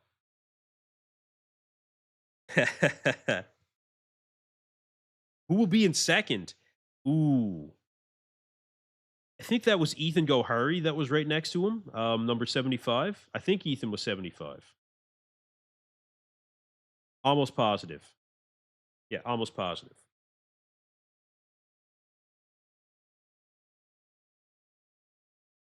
But this is a good classic lineup, I gotta say, overall. Like you guys were saying, when it comes to this lineup and the fact that these guys are not, big names in the sport by any stretch, these guys showed up, I think, pretty good, man. I think these guys showed up pretty good. I'd be very happy, showing up the way that they have. Especially, I mean, look, you're standing next to Wesley Vissers. I mean, that's a tough guy to stand next to, man. That's a tough guy to stand next to. But it's a good opportunity for some of these competitors when it comes to standing next to a guy like Wesley. It's not every day that you'll get to stand next to a top level competitor in the sport of bodybuilding. Especially in classic, because there's so many classic shows that take place that don't have an open division. That's why they had to put the rule in place where you had to win 2 classic shows, because there are so many classic shows. So it's a good opportunity for some of these. Very good opportunity for some of these. And it is more competitive of a lineup than I thought as well. I agree. I agree. It is more competitive. So yeah, this is excellent. This is absolutely excellent. So going through the second call out for the Classic Physique division, we will soon have the men's open taking the stage, ladies and gentlemen. And there are some very exciting stories for that. We will also get to have at least a little bit of an idea of who will be the true king of Detroit. As of right now, 431 votes strong. Who will win the 2026 Detroit Pro? Throwing Wesley Vissers' name in there, considering we will have the King of Detroit title, which is voted on by you guys, the fans. Probably put in a vote as well. Ooh, I voted for Wesley Vissers, my bro. I voted for Wesley Vissers, the King of Detroit. Might be the King of Detroit. We'll see what happens. Yeah. I paused it again. Whoops. I don't know how that keeps happening. I think it's an earpiece thing for me where I can touch my earbuds. But anyway. My boy is my mini-me. Oh, yeah. You look like me? No.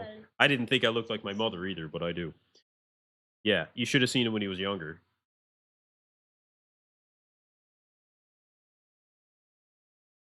Why they put the short guy all the way to the right? Yeah, you know what? Part of that's on him, man. Part of that's on him because he is standing way too far away from these other guys. Way too far away. That's a rookie mistake. No, that's a rookie mistake. That can make you stand out in a way that you don't want on a bodybuilding stage.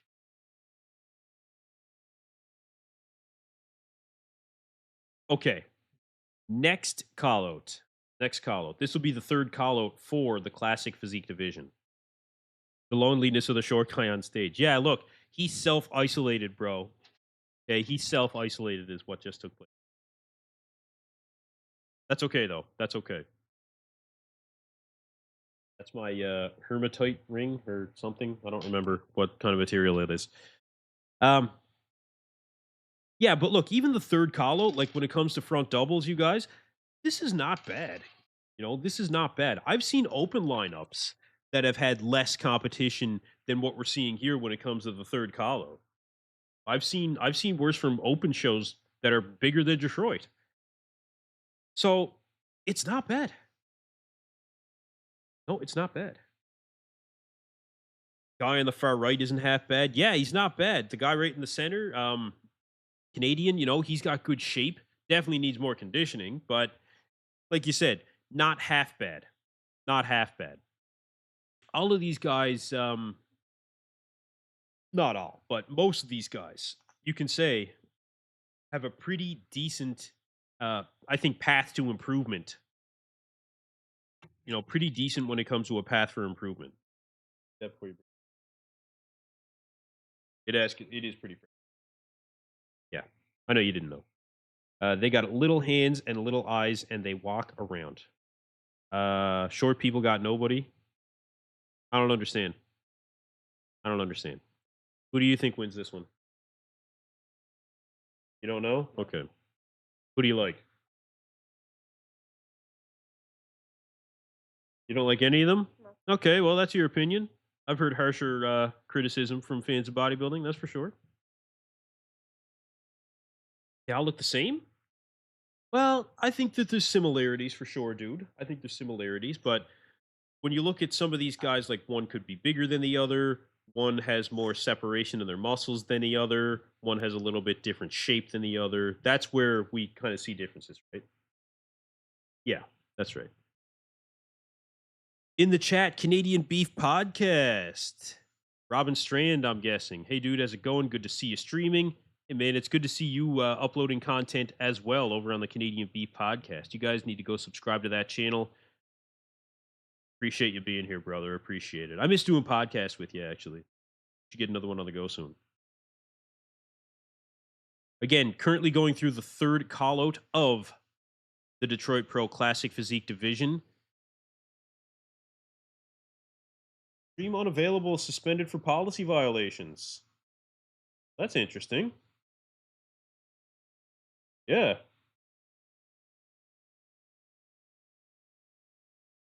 Suspended for policy violations.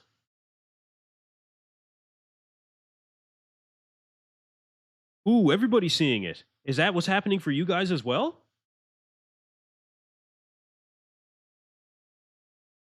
So is it Fuad's stream that got shut down?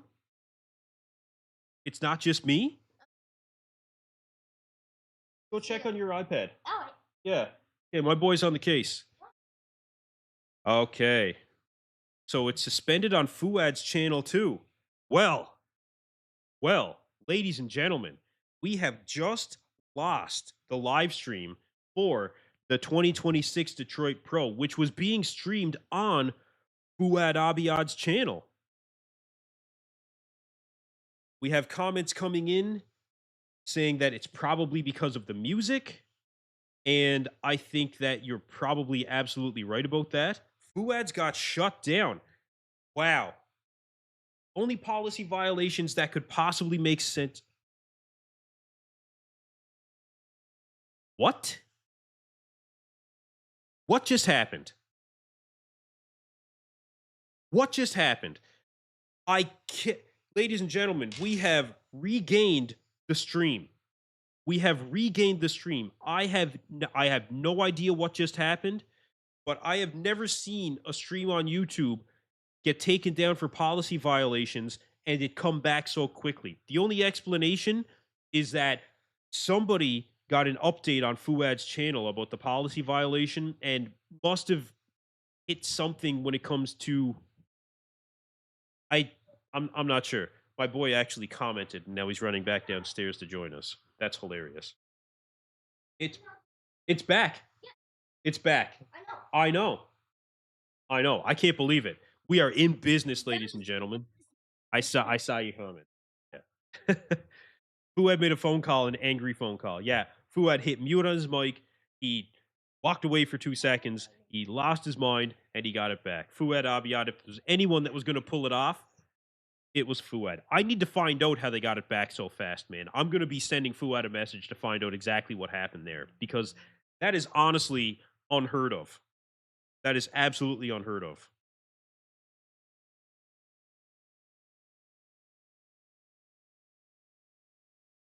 Ridiculous. Ridiculous. Oh, Canadian Beef Podcast. Look, they're talking about you, dude. Look. Ashton the Legend. That's you. Yeah. Legend status reached, bro. Yes. I guess so, too. I don't know. Yeah, I think so. Stay humble, bro. Stay humble.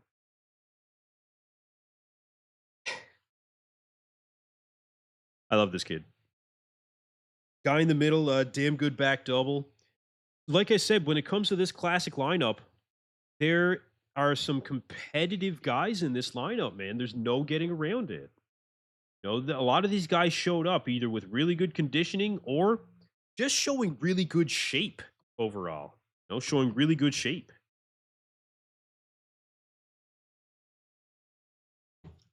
I need to bring my iPad down if it happens. We've got my tablet we can check too, but I think we're okay. Okay. I think we're okay. This guy should be moved into the first call out. Yeah, man, this shorter guy, whoever he is, I thought that he had good enough shape and conditioning to really make it into that call out. Canadian Beef Podcast, very solid classic lineup here. Man, it really is. This is a good lineup. I think that there needs to be more recognition out there about how competitive this classic lineup really is. You know, this is very competitive for a classic lineup. Considering there's not a lot of big names. Not a lot of big names. I mean, really, you've got Wesley, and that's about it, man. In terms of big names. Ethan Gohari, who just competed. Yes, so their little 10-pound monster boots. Yes. Yes. He's a good boy. Yeah, it's very, very surprising that the lineup is this competitive. I'm going to make sure that I highlight it in my videos throughout the next week or so about how good this classic lineup was, considering that. And here we go again, ladies and gentlemen. Yep. Stream unavailable, suspended for policy violations for the second time so far on this stream. I know. Go check your iPad. All right. I think I know which way it's going to go. Ah, this is unfortunate, but look, it did drop down quickly, so we may be right to say that it could come back up quickly again. It could come back up quickly again. Stay with us. We will await any update on the stream itself to see if it will come back up. Last one came up back very quickly, and we'll see if it ends up happening again. whatever happened last time, it did come back up, I think, very, very quickly. And here we are. We are back.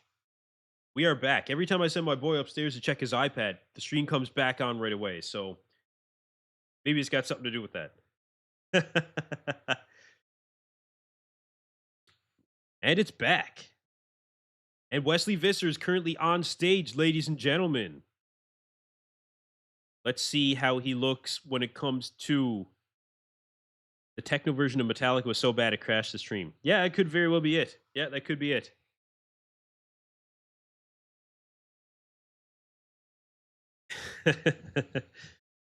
Yeah, look at the striations in Wesley's leg just from the back. You know, you can see the striations in his quads from the back from the way he hits that pose, okay? That really shows the difference in what Wesley can bring to the stage. Yeah. That really does make a difference. Let's see, abs and thigh. Yeah, look, fantastic. Really, really good. Like, these are power shots for Wesley Vissers. These are power shots. Look at that. Favorite classic pose. This is one that Wesley does typically hit. He is better conditioned. I can see more striations through the shoulders from Wesley this time from what I saw at the Arnold Classic. And I think he is fuller. I think the legs look fuller. Better midsection control. Man, he's excellent. Now moving into the center. Okay, front double. And we've got Ethan Gohari also in the center, you guys. Front double. Wesley Vissers all day. Ethan Gohari's got to work on his posing. Although he's not a bad poser, but it is something I think he needs to work on. Side chest again. You're not beating Wesley. You're not beating Wesley. Back double. Wesley, look, if we could make one criticism, is that his legs still could come up from the back. You know, he could use a bit more, I'd say, depth from the back. But I mean, overall, no, very good. No, very good. Robin, I did mention Aaron Golly. We didn't quite get into open yet, but I know he was on your podcast recently, and yeah, he said what is he? He's at his biggest that he's ever been. So I'm looking forward to seeing how he looks. And again, Wesley Vissers, ladies and gentlemen, that is a wrap for the Classic Physique division. And I think we have our determination as expected before the show began. We have Wesley Vissers, I think, taking first place. But look, I think Ethan probably in a fairly solid second place position. I think fairly solid. Yeah, this was an excellent classic lineup. Again, considering that we didn't have really any big names in this lineup, but Wesley Vissers in terms of classic. What? Huh? Coming. Spring is coming, dude. That's great. Oh, it's hard to see. Yeah, you see him. Okay. Ew. I'm going to take that as a good omen for the stream. Thanks, bro. That's cool. Okay, so Classic Physique now wrapping up. And next up will be Men's Open Bodybuilding. Barking. Oh, either. No, I got a ladybug crawling around my desk. Hitting that, maybe. Now looking at the final pose down, which I don't think they were planning on letting these guys do this, but you know, making sure that they're getting the full experience on that Detroit Pro stage. Absolutely. Yeah, it's cool. He got in the top 4. I expected him to. Yeah, I expected him to.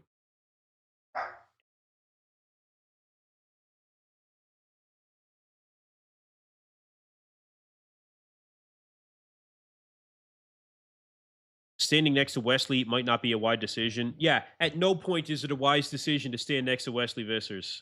Never. Never. There's not a single shot that any of these guys could beat Wesley Vissers in. And again, looking at the poll results, who will win the 2026 Detroit Pro? Still a very healthy lead for Wesley Vissers at 59% with 463 current votes. In terms of the King of Detroit, we will find out who you, the fans, vote to be the King of Detroit. And that is a wrap for Classic Physique. Next up will be the men's open division. Let's talk about it, you guys. Get your voice heard in bodybuilding. Head to the chat. Let me know what you guys think of the show so far. Dutch Oak all day. Absolutely agree. Could not agree more. Let's see. Ruffin's twin out. Yeah, Ruffin. It did look like Terrence Ruffin, man. Yeah, it was pretty good. Standing next to Wesley might not be a wise decision. No guns in the stream. Fake ones. I don't want to get shut down like Fuad. Don't put it past YouTube. Trust me. Do we have a name for number 75? No, I'm not sure. I'll find out though. Not even the website lists the numbers. But oh, well, they just gave out those numbers this morning, I think, right?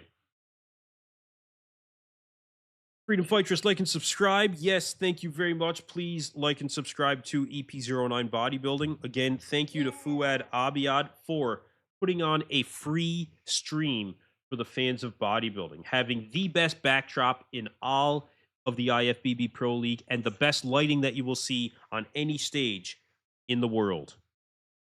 Absolutely fantastic show. Free sponsor? I guess. For who? Free sponsor for me? Yeah. Oh, yes, it's a free shout out. Yeah, and we appreciate it. He was pointing at your comment, Freedom Fightress. Thank you very much. I appreciate it. Okay, so next up will be the Open. 10 of them were from the U.S., 2 from Spain, 1 Canada, and 1 Australia. Yep, that's right. So decent spread, I think. You know, considering the size of this show, pretty decent spread. Wesley from the Netherlands, yes, that's right too. Yes, can't even see the numbers. Now look, they're doing a great job with this stream, despite it being shut down twice. Oh, we're just waiting for. Well, we're just waiting for the Open competitors to take the stage. Should not be long. Yeah, Sadiq Faruqi now asking who is ready to see the big boys in the Open class. So we will see the Open class coming out here very shortly. Let's see who is going to show up in shape, who is going to show up with improvements, and who's going to be going home with nothing. You guys get your final predictions in. Let me know in the chat who you think is going to show up at their best. And we are starting with the first Open bodybuilding competitor about to take the stage.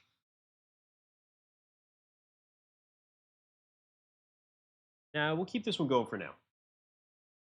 Okay, first first round of the initial quarter turns. We've got Blessing on stage.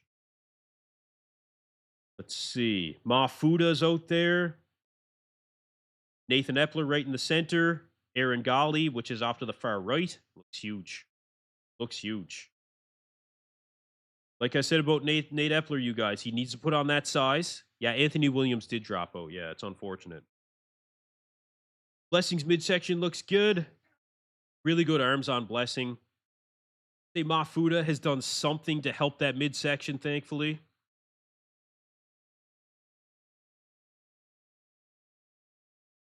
Looks like Blessing's conditioning is on, man. Look at that side leg on Blessing. That is not bad. Conditioning for Nathan Epler, I think, could be a little bit better. Mafuda looks better in the standing relaxed from the back than he does anything else. I will say that. See, Blessing is showing some pretty good conditioning overall, you guys. The legs don't look terrible. I will say that. The blonde guy is Aaron Gali, actually. It reminds me of Dennis Wolf. Yeah, you're right. Mafuda's looks like his stomach is better than what it was at the Arnold Classic. Um, Better posing, I should say. When he holds in that midsection, it looks good, but when he lets it go, it's pretty obvious how bad it actually is for Mafuda. I don't think that he's much better. No, actually, I will say he does look better than what he was at the Arnold Classic. He doesn't look as washed out.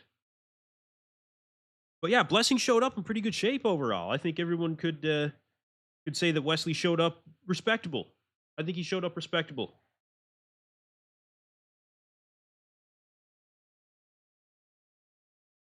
Okay, next up.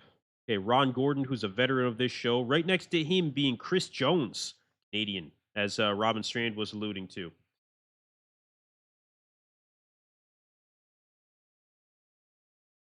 So this is actually a pretty good open lineup too, you guys, overall.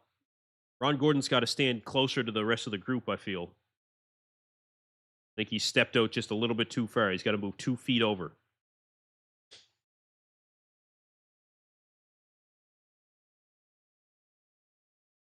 Pretty good overall. I think the second from the left, Chris, I think his name is Ladybug on me. Really good conditioning overall, man. I gotta say, really good conditioning. I'm actually pretty impressed with these two guys that are. Oh, Chris Miller. Sorry, Chris Miller. So that's second from the left, right? I thought that was him. I'm not sure. Couldn't figure out Eastern Standard Time. Yeah, total nonsense, total lies, man. My opinion. Like, come up with a better lie, as far as I'm concerned.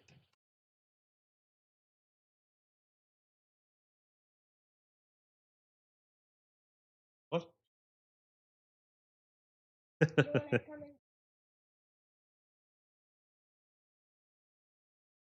Second from the left had a sick back. Yeah, I think that's Chris Miller. I don't know exactly.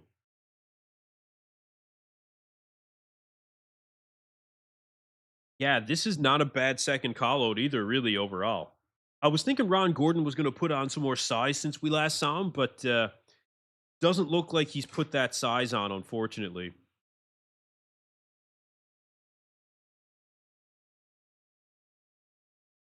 Okay, 3 more coming out.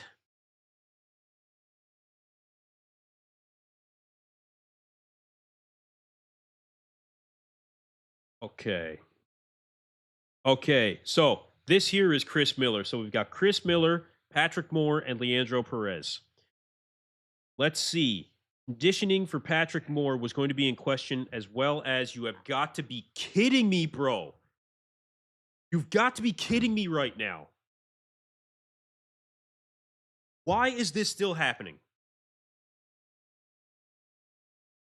For the third time, the stream has gone down. Guys, I can't take the I can't take this. I can't take it. I can't take this. Oh my god. Not again. Not again. The first 2 times when it went down, it did come back up quickly. I'm assuming that it's going to come back up quickly again. From what we saw at a very quick glimpse of what we saw from Chris Miller, Patrick Moore, and Leandro Perez, it didn't look like conditioning was fantastic for either Patrick or Leandro. Go check, dude. Rich B in the chat, welcome, veteran of the channel, been around for a very long time. And we are back again, ladies and gentlemen. Let's catch the last couple seconds of this call out. It's back. Like I said, I'm just going to keep sending you to check your iPad when this happens. Good shape from Patrick. Looks like his shoulders are bigger than what they were, or maybe shot up. I'm not sure. I can't. We basically know nothing. We basically know nothing except their conditioning is not stellar. Not seeing stellar conditioning. Yeah, chat's up. Donald Pump says, I wish we had this close up on the guys before. Yeah, me too. Yeah, me too. Oh, I like Patrick the best. Okay, okay. Look, Patrick's got great shape, man. Really great shape. Just continuously falls down in the size department and the conditioning department. Not feeling good, huh? You should go rest soon, pal. And it is down again, ladies and gentlemen, for the fourth time during this live stream. Check your iPad. Worked last 3 times. It's down again, ladies and gentlemen. Chris Miller looks solid. I didn't get a good look at him, man. I didn't get a good look at Christopher Miller because of whatever is happening with this stream. We are down again for the 4th time, ladies and gentlemen. It did come back up quickly the last 3 times. I'm assuming that it will again. Let's see what happens. We're going to see the individuals happening, and Blessing is going to be at the top of that list. Do not want to miss that individual. Oh, ladies and gentlemen, I do not have an explanation as to what is happening. I'm going to try and get one, but I have no idea what is happening. And we're back up. Okay, Blessing Awodibu on stage currently. Let's catch what we can. I'll come back to your comments. I see you, Black Patron. Okay, so do we have the conditioning from the back that we were expecting to see from? I think it's decent. We're seeing some separation. Striated teardrops, decent. So he's got to flex those legs. Decent. I think this is a decent version of Blessing from what we can see. Might have too much volume in his stomach. Not really holding that in very well. Black Patron was the one that said it, that the midsection on Blessing was cooked after he gained all that weight. It could never come back down again. But it looks like the control of the midsection is not great. So, good version of Blessing, but not great. Not great. It could very well be the case that his midsection is blown out too far. That could be the case. But the midsection was totally dialed in. Like, aside from the control, good abs and shredded obliques, man. Shredded. Yes.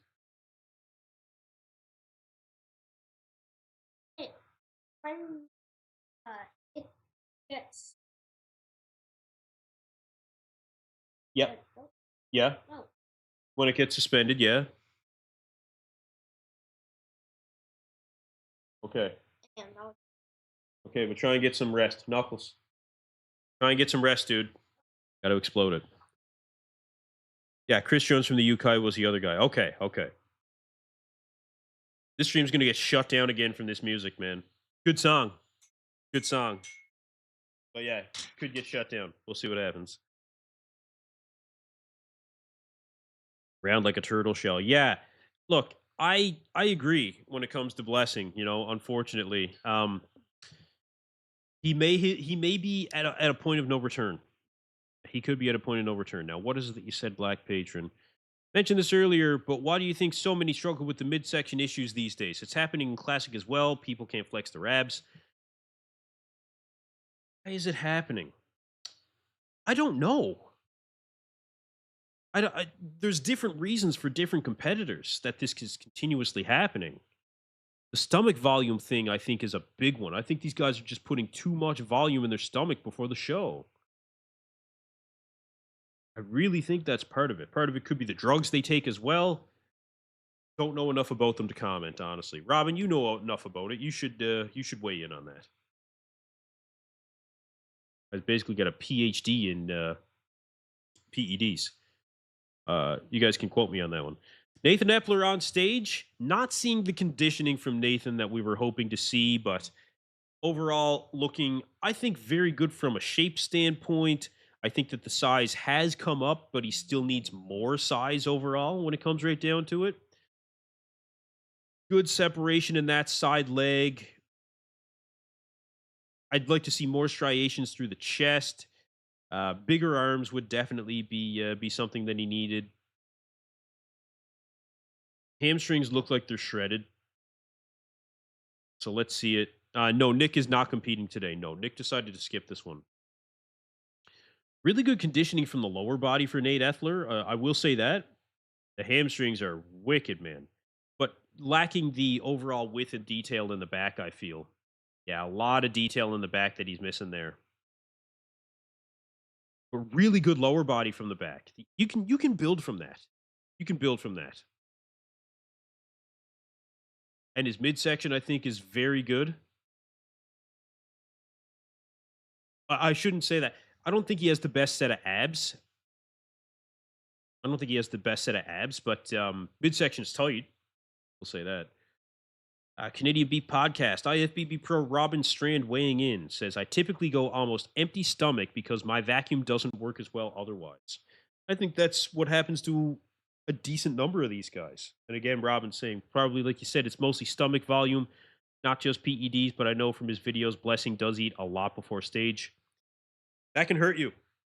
That can hurt you. You know, Wesley had rice pudding and bananas this morning, you know, less volume.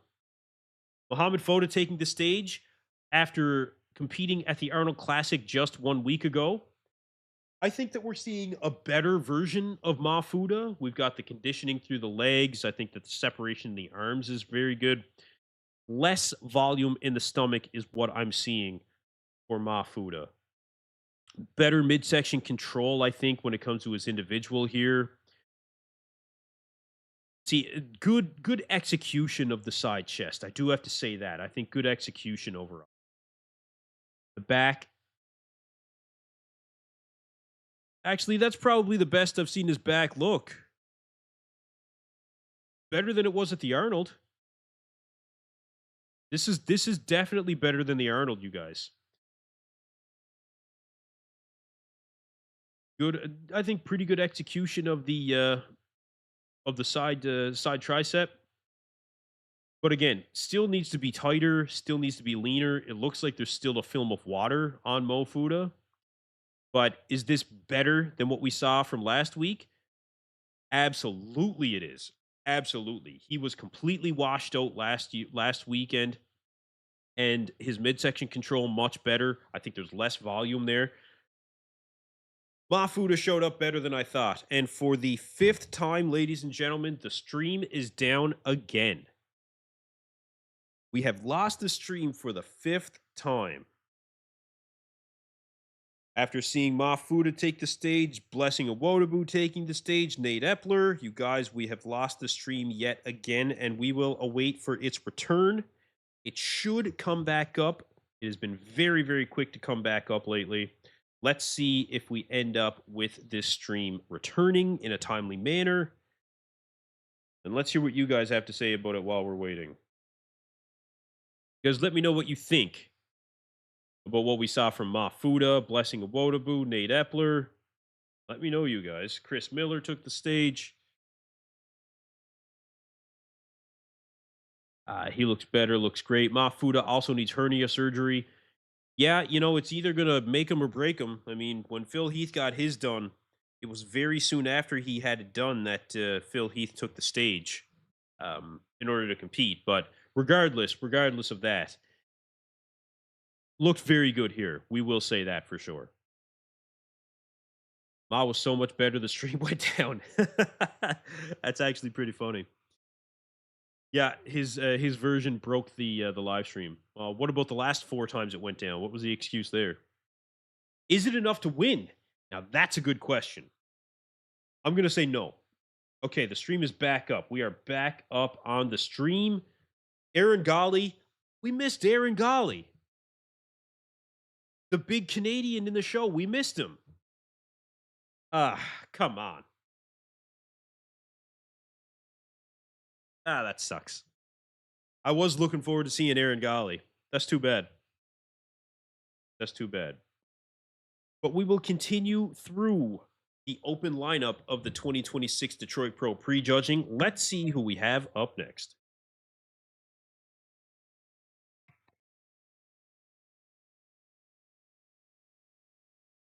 Next up is Ron Gordon. Ron Gordon up next, a veteran of this Detroit Pro, ladies and gentlemen. I thought he looked a little small when it came to his individual. Let's see how he looks here. Stream has an anti-Canada bias. No, man, I don't think so. It's happening to everybody. Not just me. Not just me. Glad it's not just me. Really good biceps on Ron Gordon. Look at those biceps, man. Really, really good. I think Ron is bringing good conditioning to this show. Ron Gordon is a guy that does show up with very good conditioning. Look at that side leg. You know, he's not striated in particular, but he's very crisp, I feel. Very crisp, you know, solid conditioning in the words of Tyler Mannion. Good definition of the hamstrings, really good back actually. Very good from the back. Good depth from the back. You can see the shoulders and arms match very well. This guy is a veteran in bodybuilding, man. Good midsection too. You can see good detail in the legs. The midsection is dialed in for sure. This is a good version of Ron Gordon. This is a very good version. Holding his poses, I think, for what we'll call an appropriate amount of time. It felt good to watch him, you know, go through the poses in that amount of time. So very happy about that.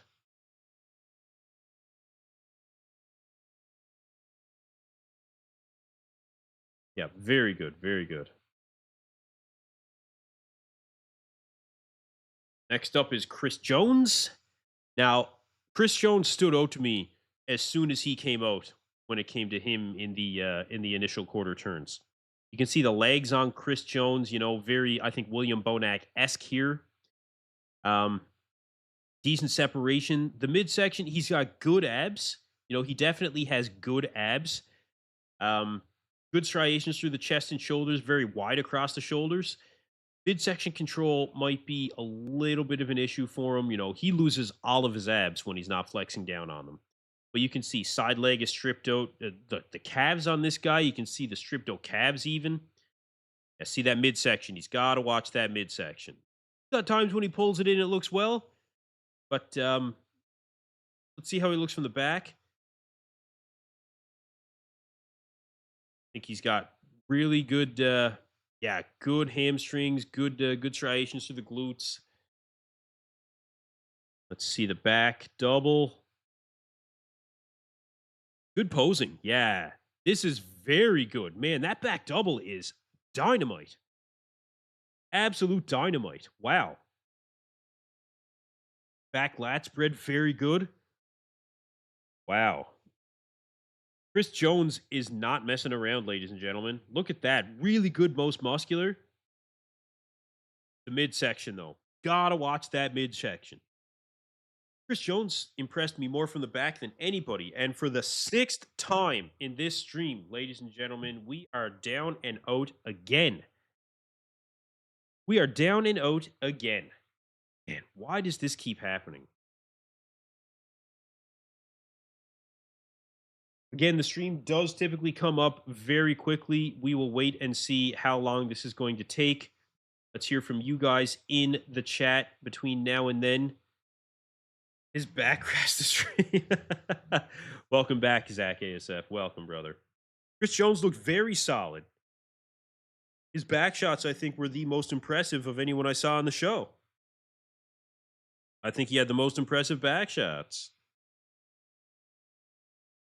Stream should come back up fairly quickly. I don't know why we're seeing this now. Lost it yet again, unfortunately. But we will get it back. I am confident that we will get it back. Like, so there's a few guys who brought it. Yeah, there are actually. Yeah, there are a few guys who actually brought it here. Very good to see. Blessing hurt himself posing. Is that a joke or did he actually? Because if it wouldn't surprise me if he did. Unfortunately, it wouldn't surprise me if he actually did. I hope not. I want to see Blessing at the finals. Damn, stop doing pull-ups, Mo. You're back. It'll be too big. The stream is down. Oh my God, man. Come on. We got to get this stream back up and running. Everybody's stream is down right now, again, for the sixth time. ladies and gentlemen. We have lost the stream at the Detroit Pro, continuously going up and down. The first time that it happened, I thought that was it. I did not think it was going to go back up. And we're back again. Okay. Okay, we're back. We're back.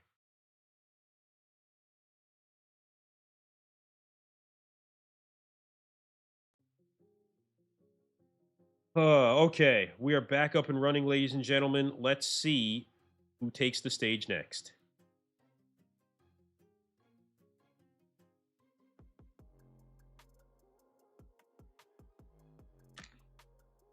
Oh my God, it is hard. I've been training for over 20 years, and I still really enjoy an ice cold chocolate protein shake, man. Really good. Okay, now continuing through the individual routines. I didn't catch this guy's name, I'm not going to lie. Didn't catch it.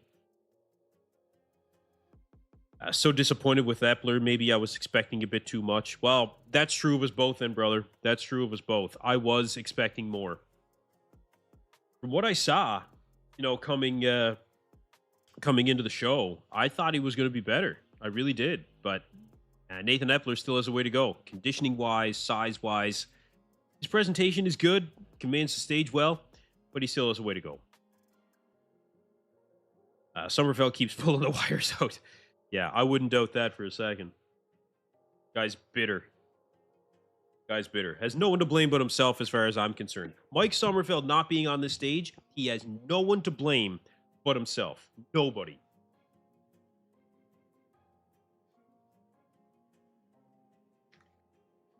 No one to blame but himself. Seriously, though, if Mike is going to struggle so much with weight, he just needs to move into the open. He could have won this show in the open. Now, that's very interesting.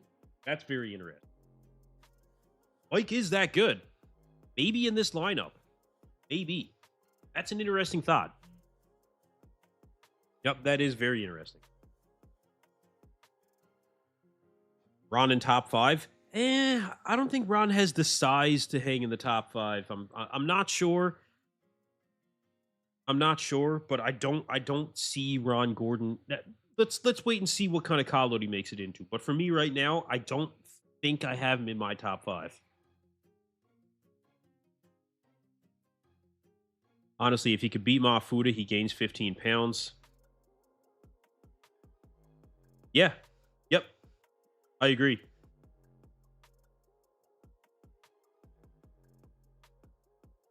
Okay. Next up. Didn't catch this guy's name either. Really.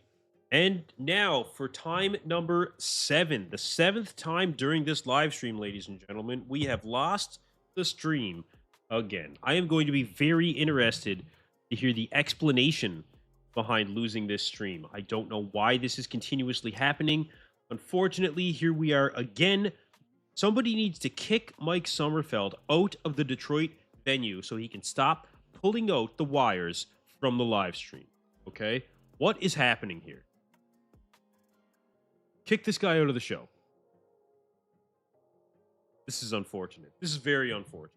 We still will have the comparisons that need to be gone through, okay? Don't know exactly what that's going to look like, but I hope the stream comes back up in time for us to at least see that. I don't know what's going to happen, you guys. I honestly don't know what's going to happen. But the stream does come back up pretty quickly, I will say that. We'll see what happens. We'll see what happens.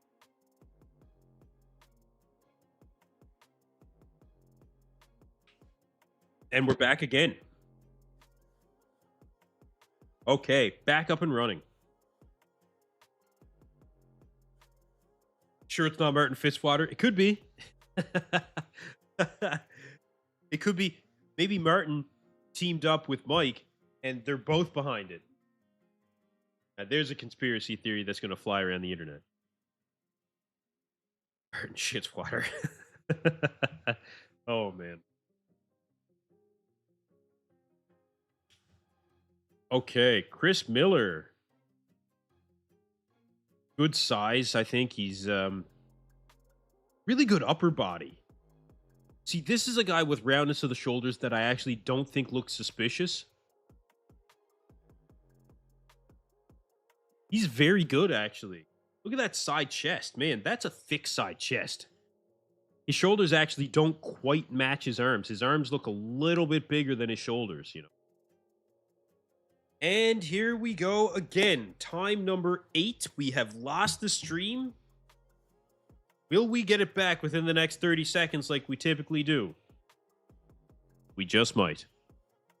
We just might. Ladies and gentlemen, the stream has gone down yet again. Yet again. Unfortunate. Unfortunate. Chris Miller was looking fantastic. Now it's starting to be annoying. Yeah, it kind of is, isn't it? Yeah, it kind of is. It hasn't significantly affected us when it comes to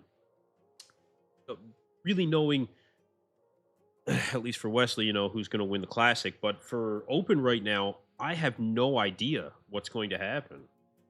And you guys are not happy about this as well. It's starting to be annoying. The stream stuff is getting ridiculous. It absolutely is. This is getting out of hand completely. And we're back again. Let's see how long this maintains for.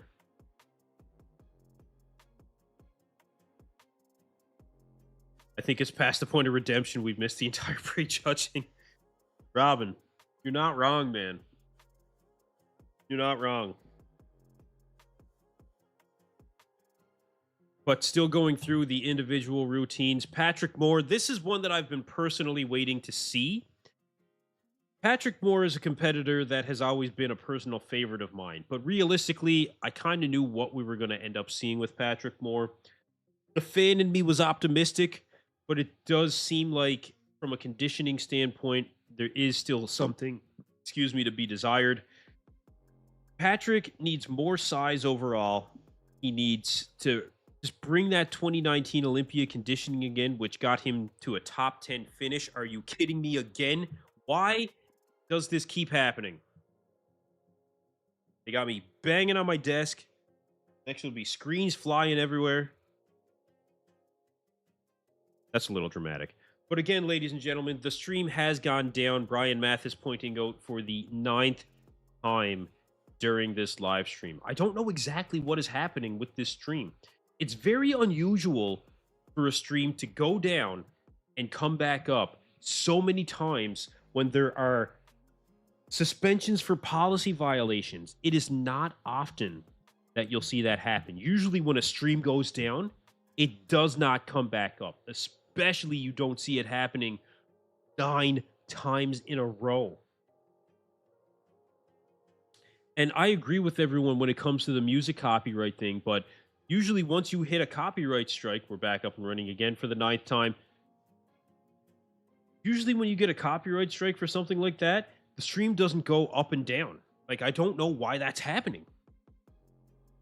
I don't know why that's happening.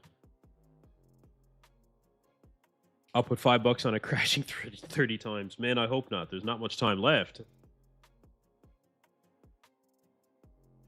Okay, so Patrick Moore, again, a lot of what we've come to expect.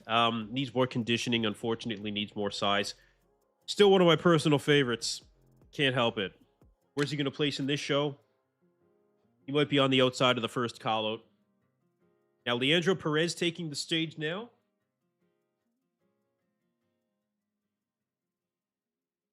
Conditioning was going to be the factor for Leandro Perez. And it looks like we need a little bit better conditioning.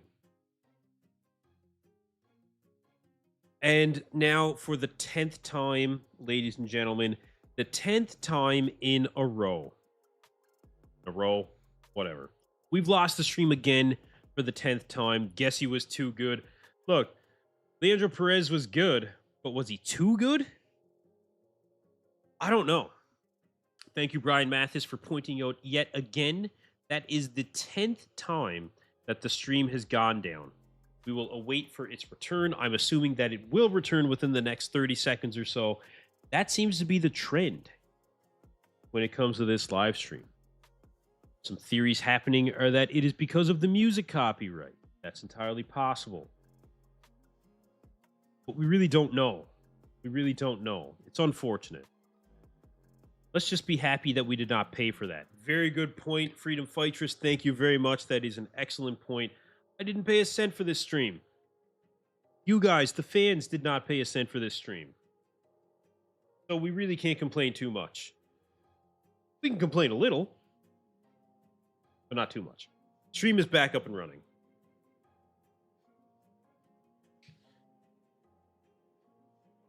Dorian Gray saying, Kenton, it might be one of the new algorithms stopping nudity online. Oh, okay. Yes, you could be absolutely right. I want to bring this up as a very good point.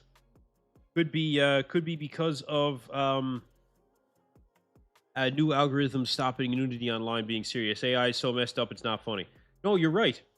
You're right. That could be the case. Very good point. Thank you for pointing that out. And it is happening to everybody, unfortunately. Unfortunately.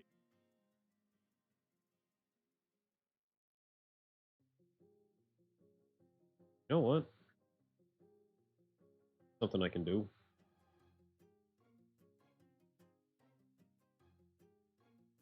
In case it does go down again, what I can do is I can take some screenshots of the show. And at least we'll have something that we can look at if the stream does go down again. Just needed a second to set this up. This will at least give us something. First call out now on stage. We've got Blessing. We've got Nathan Epler. Mafuda in the center. Patrick Moore also in the center. This can't be the first call out. This isn't the top guys. This looks more like the this would be your I don't know, guys that are probably outside the top 5 it would be my guess. So we've got Blessing on the outside of that and Mafuda in the center. I can bring this in a little bit. Well, there's 2 guys that were expected to be front runners for this show, and well, it would appear not. It would appear not. See, Blessing actually doesn't have the best lighting over on the side of the stage that he is. These other guys on the other side have better lighting. You guys notice that?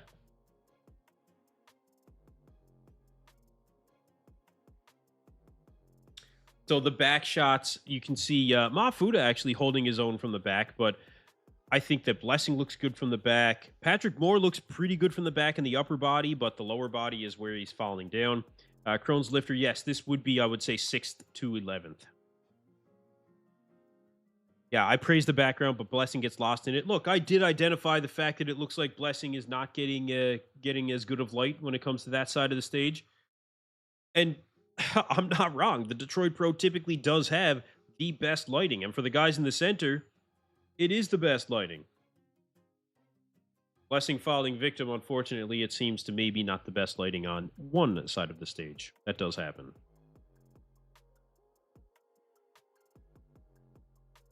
Maybe it's partly his complexion. I'm not sure.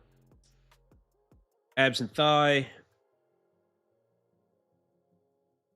Yeah, you can see Blessing's midsection. There's too much volume in that stomach. There's too much volume in that stomach.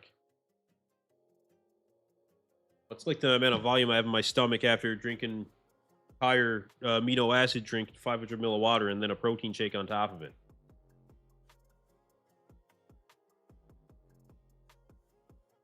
Oh, God, that's good. I need to change the light bulb on the left. Yeah, it could be. Okay, so they're starting to move guys around a little bit.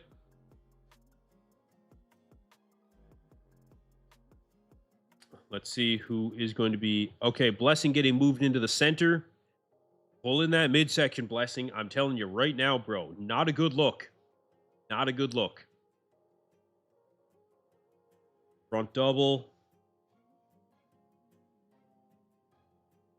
Front double. I don't know who I'd give the front double to.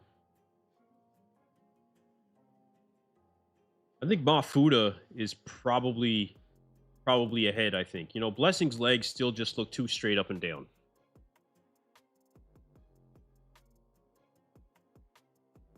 A little bit too straight up and down. You think this is the top 6 so far? Man, I don't think so.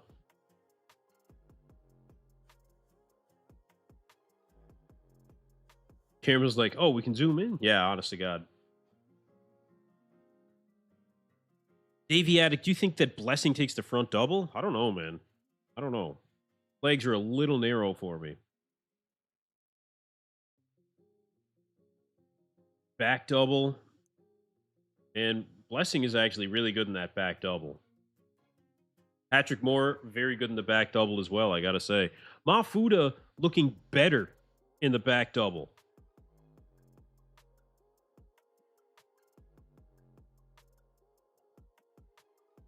Back lat spread. And Blessing's wide, but tough call. Patrick Moore, very wide as well. Very thick in the back. That red thong might cause another stream crash. Yeah, maybe. Yeah, this has got to be the top 6. Okay.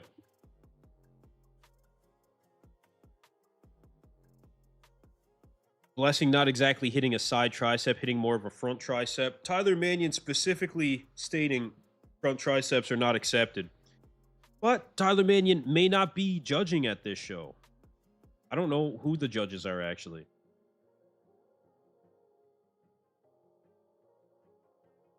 Okay, most muscular. The blue on the left has crazy legs. Yeah, he does. He really does, yeah. Mafuda making more improvements than what I thought when it comes to how he showed up at the Detroit Pro versus the Arnold Classic. Looks much better. Yeah, Blessing's gut is puffy, breathing through it. Yeah, his midsection is not good. He's not having good midsection control either, and it looks like he was starting to sweat. Okay. Okay, you guys let me know what you think.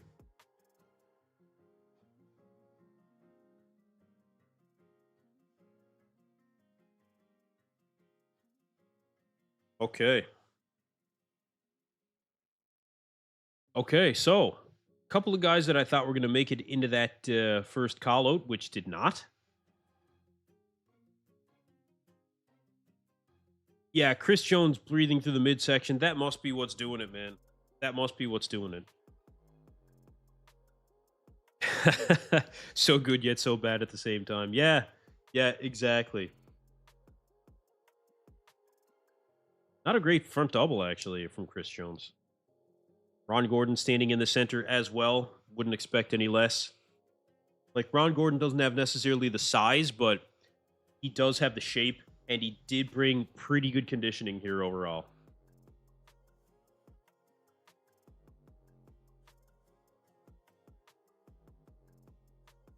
Chris Jones in the second, in the side chest rather, very good in that side chest. Yeah, very good in that side chest.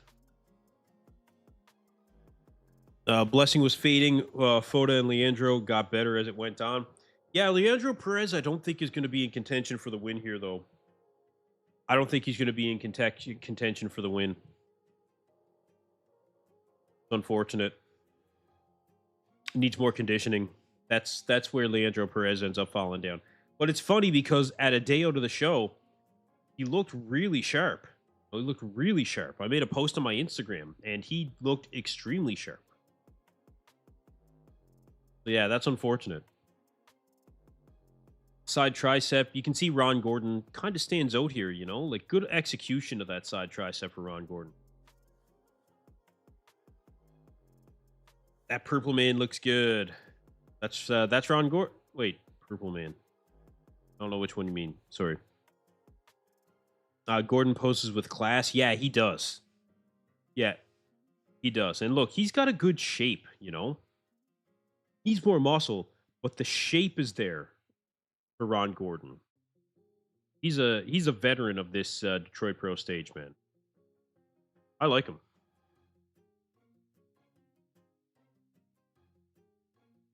Yeah, he's a good addition to this lineup. In the middle. Oh, yeah, that's Chris Jones.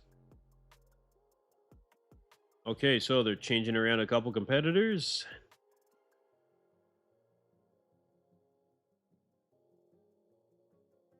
Okay. So we got a guy that was on the far outside, making his way into the middle.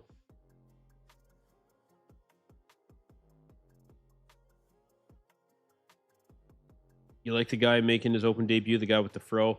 Yeah, I think he's pretty good actually. I think he's got a future in the sport.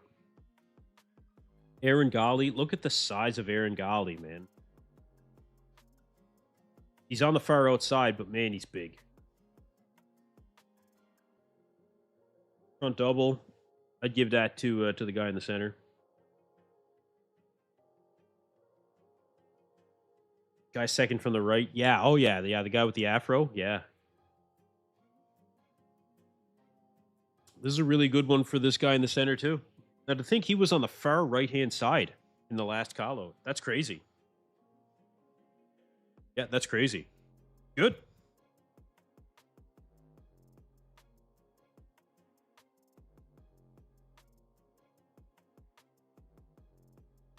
I don't like Blessing's face. Oh my god.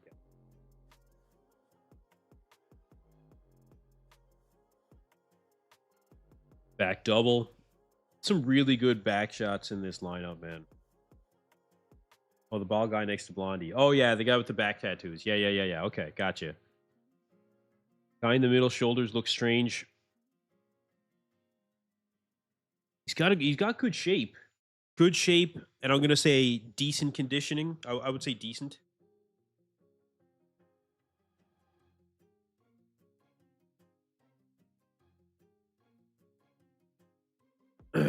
Side tricep.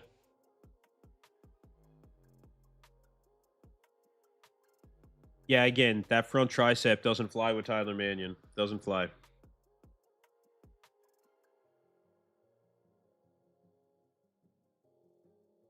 Okay.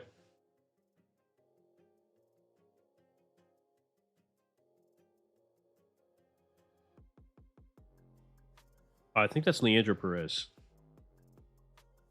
It looks like the ball guy next to Blondie has tattooed hair. Yeah, look, some people do that, man. And look, for some guys it works and for some guys it doesn't. I thought Dave Palumbo did that to himself once. I don't remember.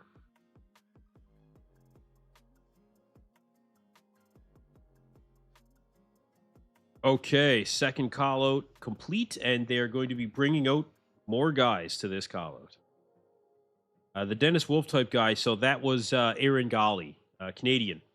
Guy's huge. I mean, huge. Massive.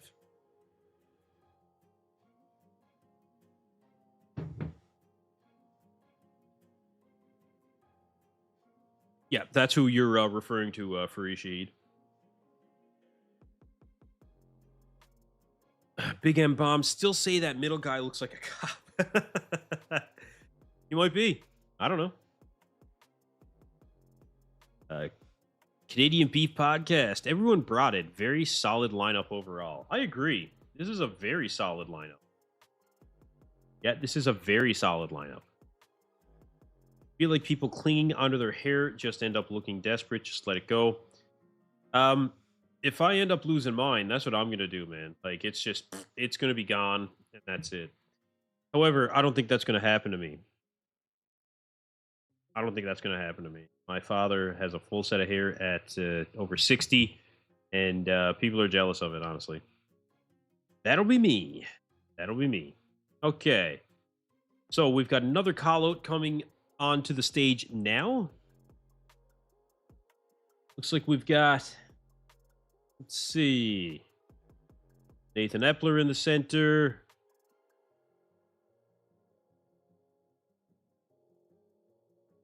Okay, so it looks like this is everyone potentially outside of that top four. What it looks like? No beard, no. I'm typically clean shaven. Today I'm not. What about the hernias? Is that getting judged? Oh, sure, yeah. A hernia can definitely hurt you. Yeah, oh yeah. Yeah, look at Chris Jones really breathing through his stomach, man. Like some of the worst stomach breathing I've ever seen. That's too bad.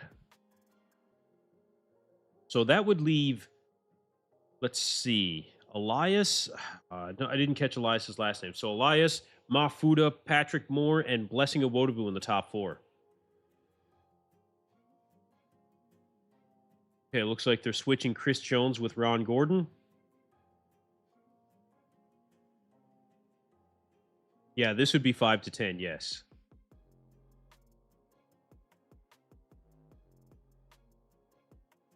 Side chest. Nate Epler's not bad in the side chest. Not bad. He is getting beat out on size here pretty bad.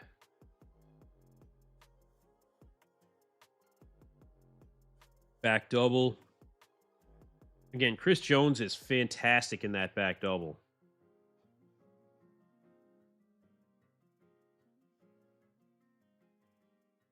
Back lat spread.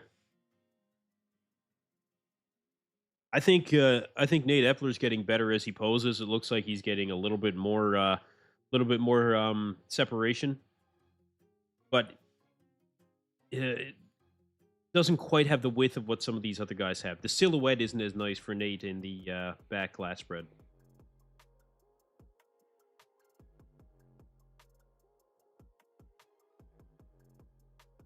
We've also got Leandro Perez, who I think is also getting better as he continues to pose. Black Patron says just a bit more polish and he's winning shows. I think so. Yeah, I think so. Leandro Perez is very, very good. He's got the muscle. He's just got to dial it all in. He's just got to dial it all in.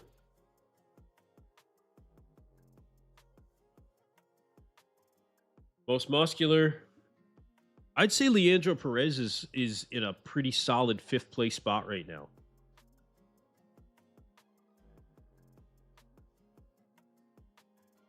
Yeah, I think he's in a pretty solid 5th place spot. Nate Epler probably looking at a battle for 6th place with him and Chris Jones. Tough to say. Tough to say. 94 and 56. Okay, so Nate Epler moved out of the center.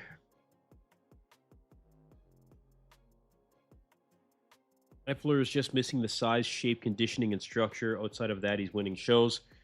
Oh, that's a lot to be missing.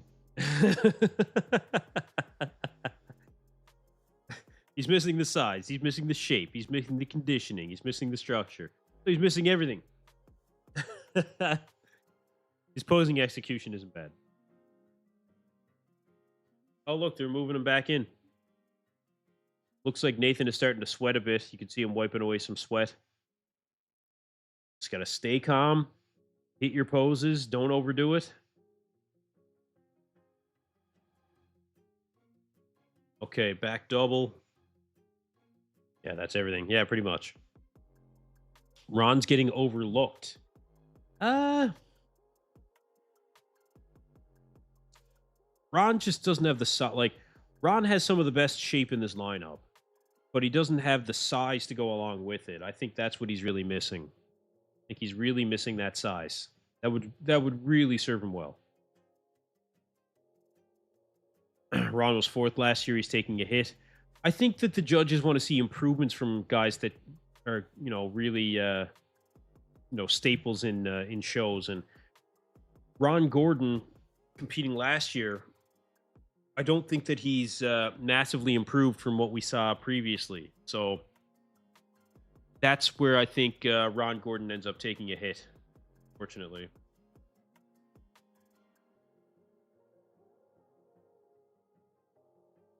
Perez absolutely crushing my hostile fantasy league with this 5th place.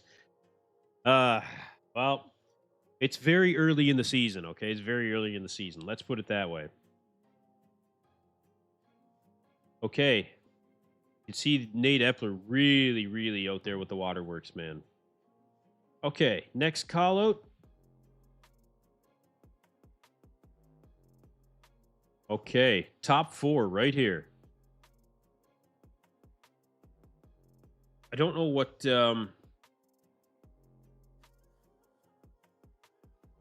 Elias's last name is. I missed it. Front double. Front double goes to Mo. Yep. This is what's going to tell us who is going to end up taking home prejudging, ladies and gentlemen. Front lat spread, give that to Mo. Blessing slightly disappointing in this lineup, but this is not overly surprising either. You don't know what you're going to get with Blessing. Side chest, Mafuda.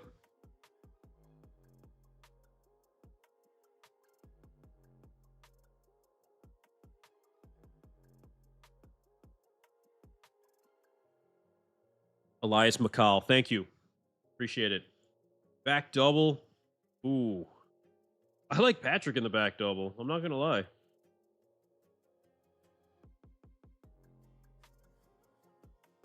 But Mafuda's a lot better from the back than he was last week. Back lat spread. Yeah, Blessing's pretty good there. Elias McCall's not bad either, but I like the shape of Blessing better. Mafuda's better than it was, for sure. Massively better. Side tricep. Yep, side tricep, I'd give that to Mafuda. Tony O'Burton says, this is the Mafuda I was talking about. Yes, brother. Well, this is much improved from what we saw last weekend at the Arnold. I mean, ridiculously improved.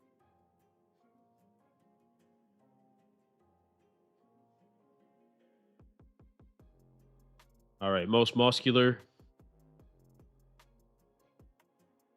Yeah, I think Mo's taking the most muscular. Elias McCall is good. Okay, so putting Blessing in the center. Blessing will get his time. You can see that midsection of Blessing is a complete and total mess, you guys. Total mess.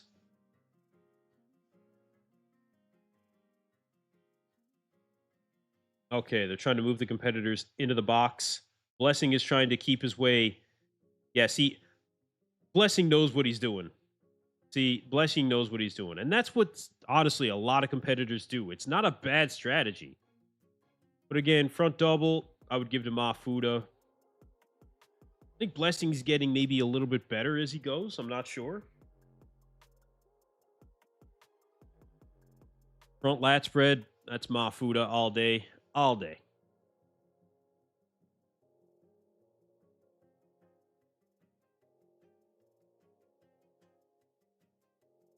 Okay, side chest. Blessing's got a good side chest. There's arguments there, but I think ultimately I would give it to Mafuda.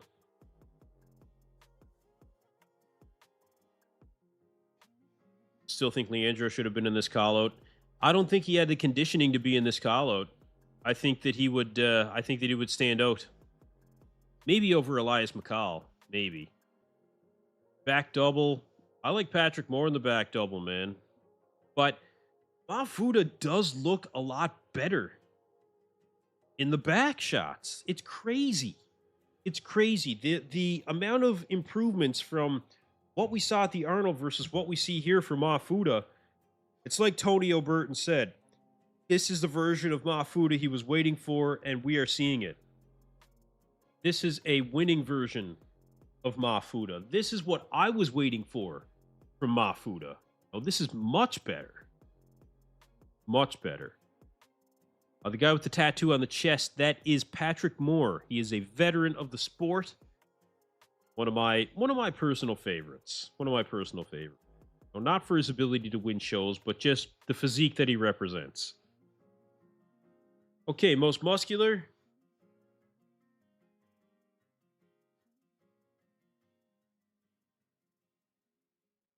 Most muscular.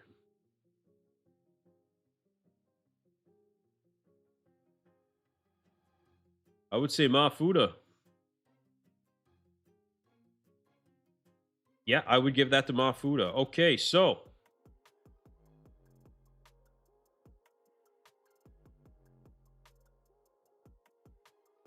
Okay, so. Finals begin at 5:30 this evening Eastern time. That'll be 6:30 for Atlantic time. You guys, we now have some very, very interesting things to talk about. Let's get back to the chat here for just a second. I saw a couple pose them, I think, as well as he could. He poses them as if I think they're maybe bigger when he should be more straight-legged up and down like Ronnie Coleman used to stand.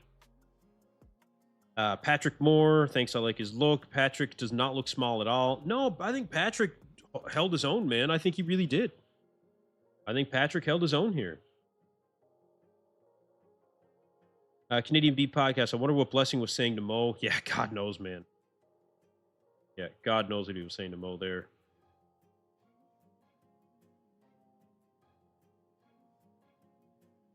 But yeah, that is the prejudging for the 2026 Detroit Pro, ladies and gentlemen.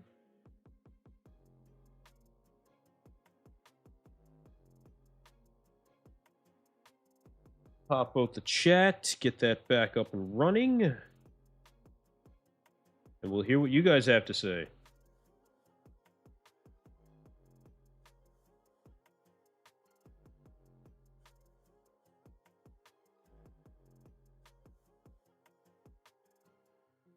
Pretty interesting, I think, overall when it comes to the prejudging.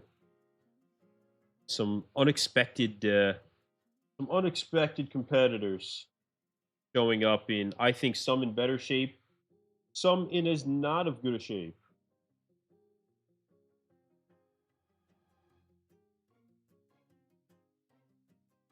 EP pulls this when he needs to go to the bathroom. Yeah, I've been drinking enough liquids, let me tell you. So the final will be in 5 hours. So the finals will begin at the finals will be at 5:30 Eastern. Fuad goes back online, so that'll be 6:30 Atlantic. You guys, I will be back online for the finals. We will see it all go down right here. Let's do a new poll before we look at signing out. Again, Wesley pretty handily in the last poll. But let's do another one.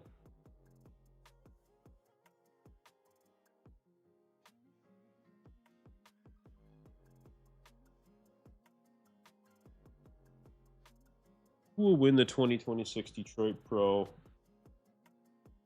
Open Class? Let's see. Got Blessing. You guys like Mafuda? What was the other guy's name? McCall? Let's scroll back up.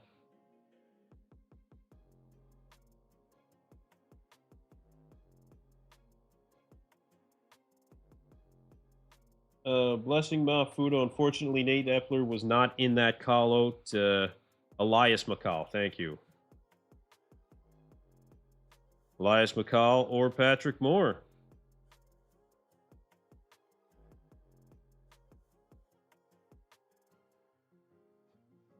New poll is up in the chat. You guys tell me who you think will be the champion at the Detroit Pro. We have not much time between now and prejudging, you guys, or finals, you guys. And we will see who will be crowned the king of Detroit as well. Going to be very interesting. Very interesting. You guys have to say in the chat about this.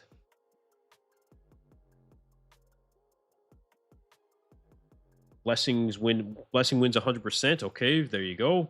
Mafuda for me is numero uno. Mo beats Patrick on symmetry. Hope Patrick wins enough money to buy a calf race machine. Yeah, well, Patrick Moore snapped his Achilles tendon and never really came back from it, man. You know, he never really came back from it. It's too bad. Like and subscribe. Thank you, Freedom Fightress. Really appreciate it, as always. Really appreciate it.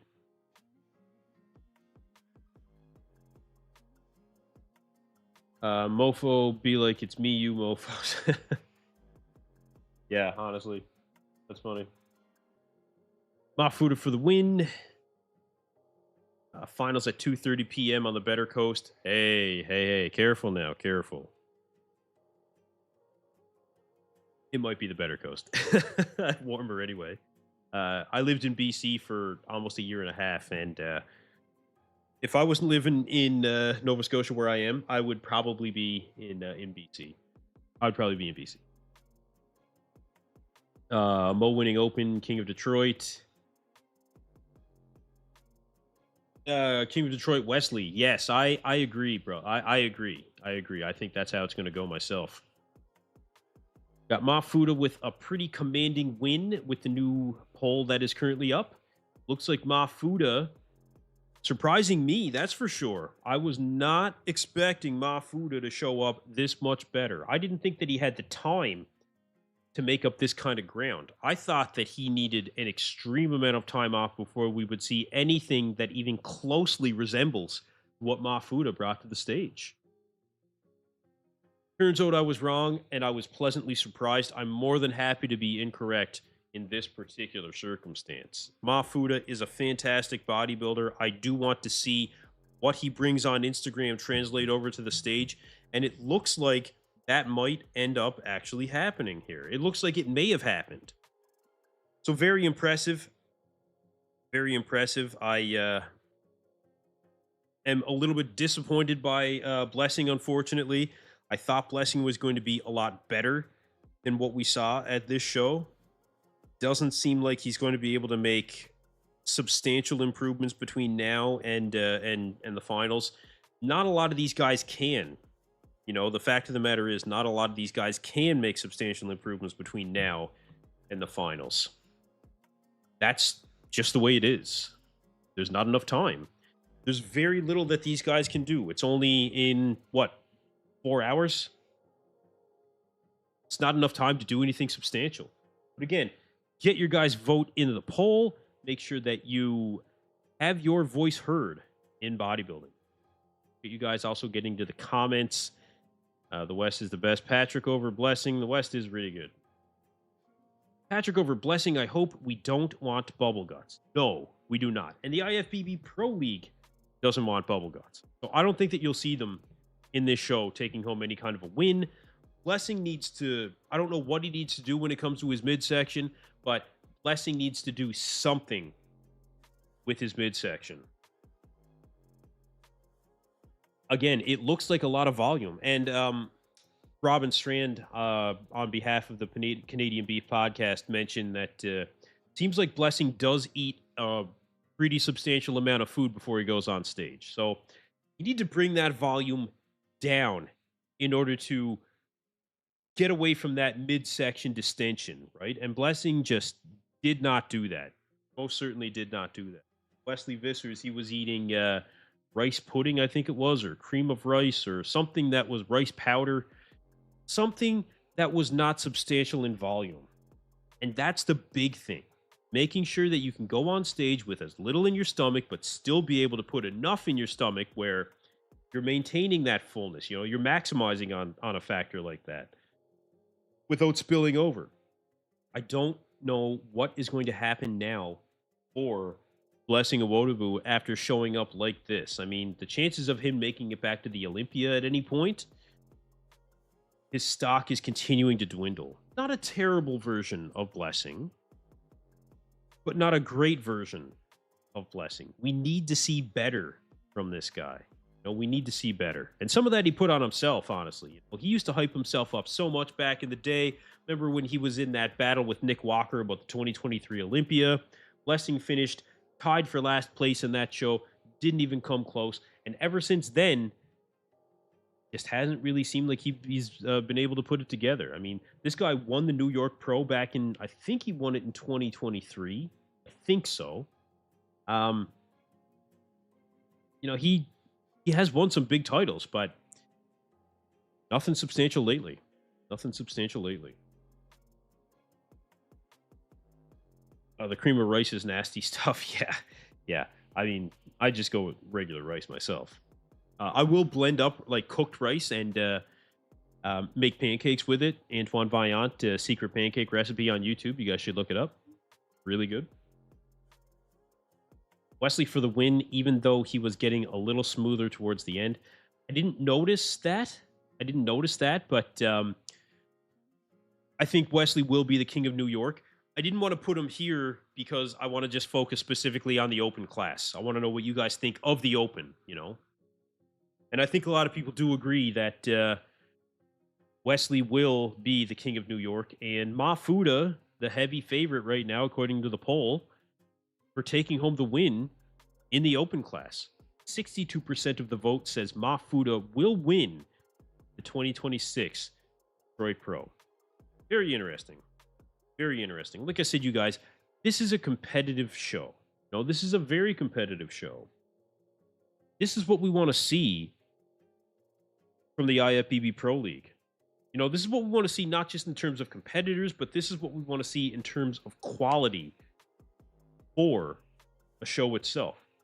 Aside from the fact that the live stream dropped like 9 times. I don't know what happened there. Hopefully they have it sorted out by the finals. Not sure what happened, but at least it would go down, come back up. So at the end of the day, more of an annoyance than it was something that would kind of deter us from having a decent idea of what these guys look like and where they're going to place. Saw everything when it came to the callouts, and that's the big one. That's the big one. Mad Angel 1980 says Blessing is done. He took a long time off and still can't get no more leg development. No, he had a leg injury that he suffered from, unfortunately, there a couple years ago using the hack squat machine, and hasn't really been able to bounce back since then. Hasn't been able to bounce back. Very unfortunate when it comes to that for Blessing. But yeah, he's just never been able to put it back together. It's too bad. No, it's really too bad.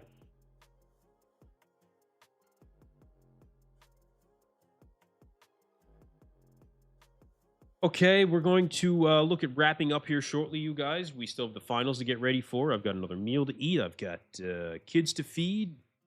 Kristen's getting hungry as well, so we'll wrap it up here shortly, but I'll start up another live stream for the finals, and you guys can certainly join me there. I appreciate everybody that has joined me for the prejudging of the 2026 Detroit Pro. Appreciate all you guys being here.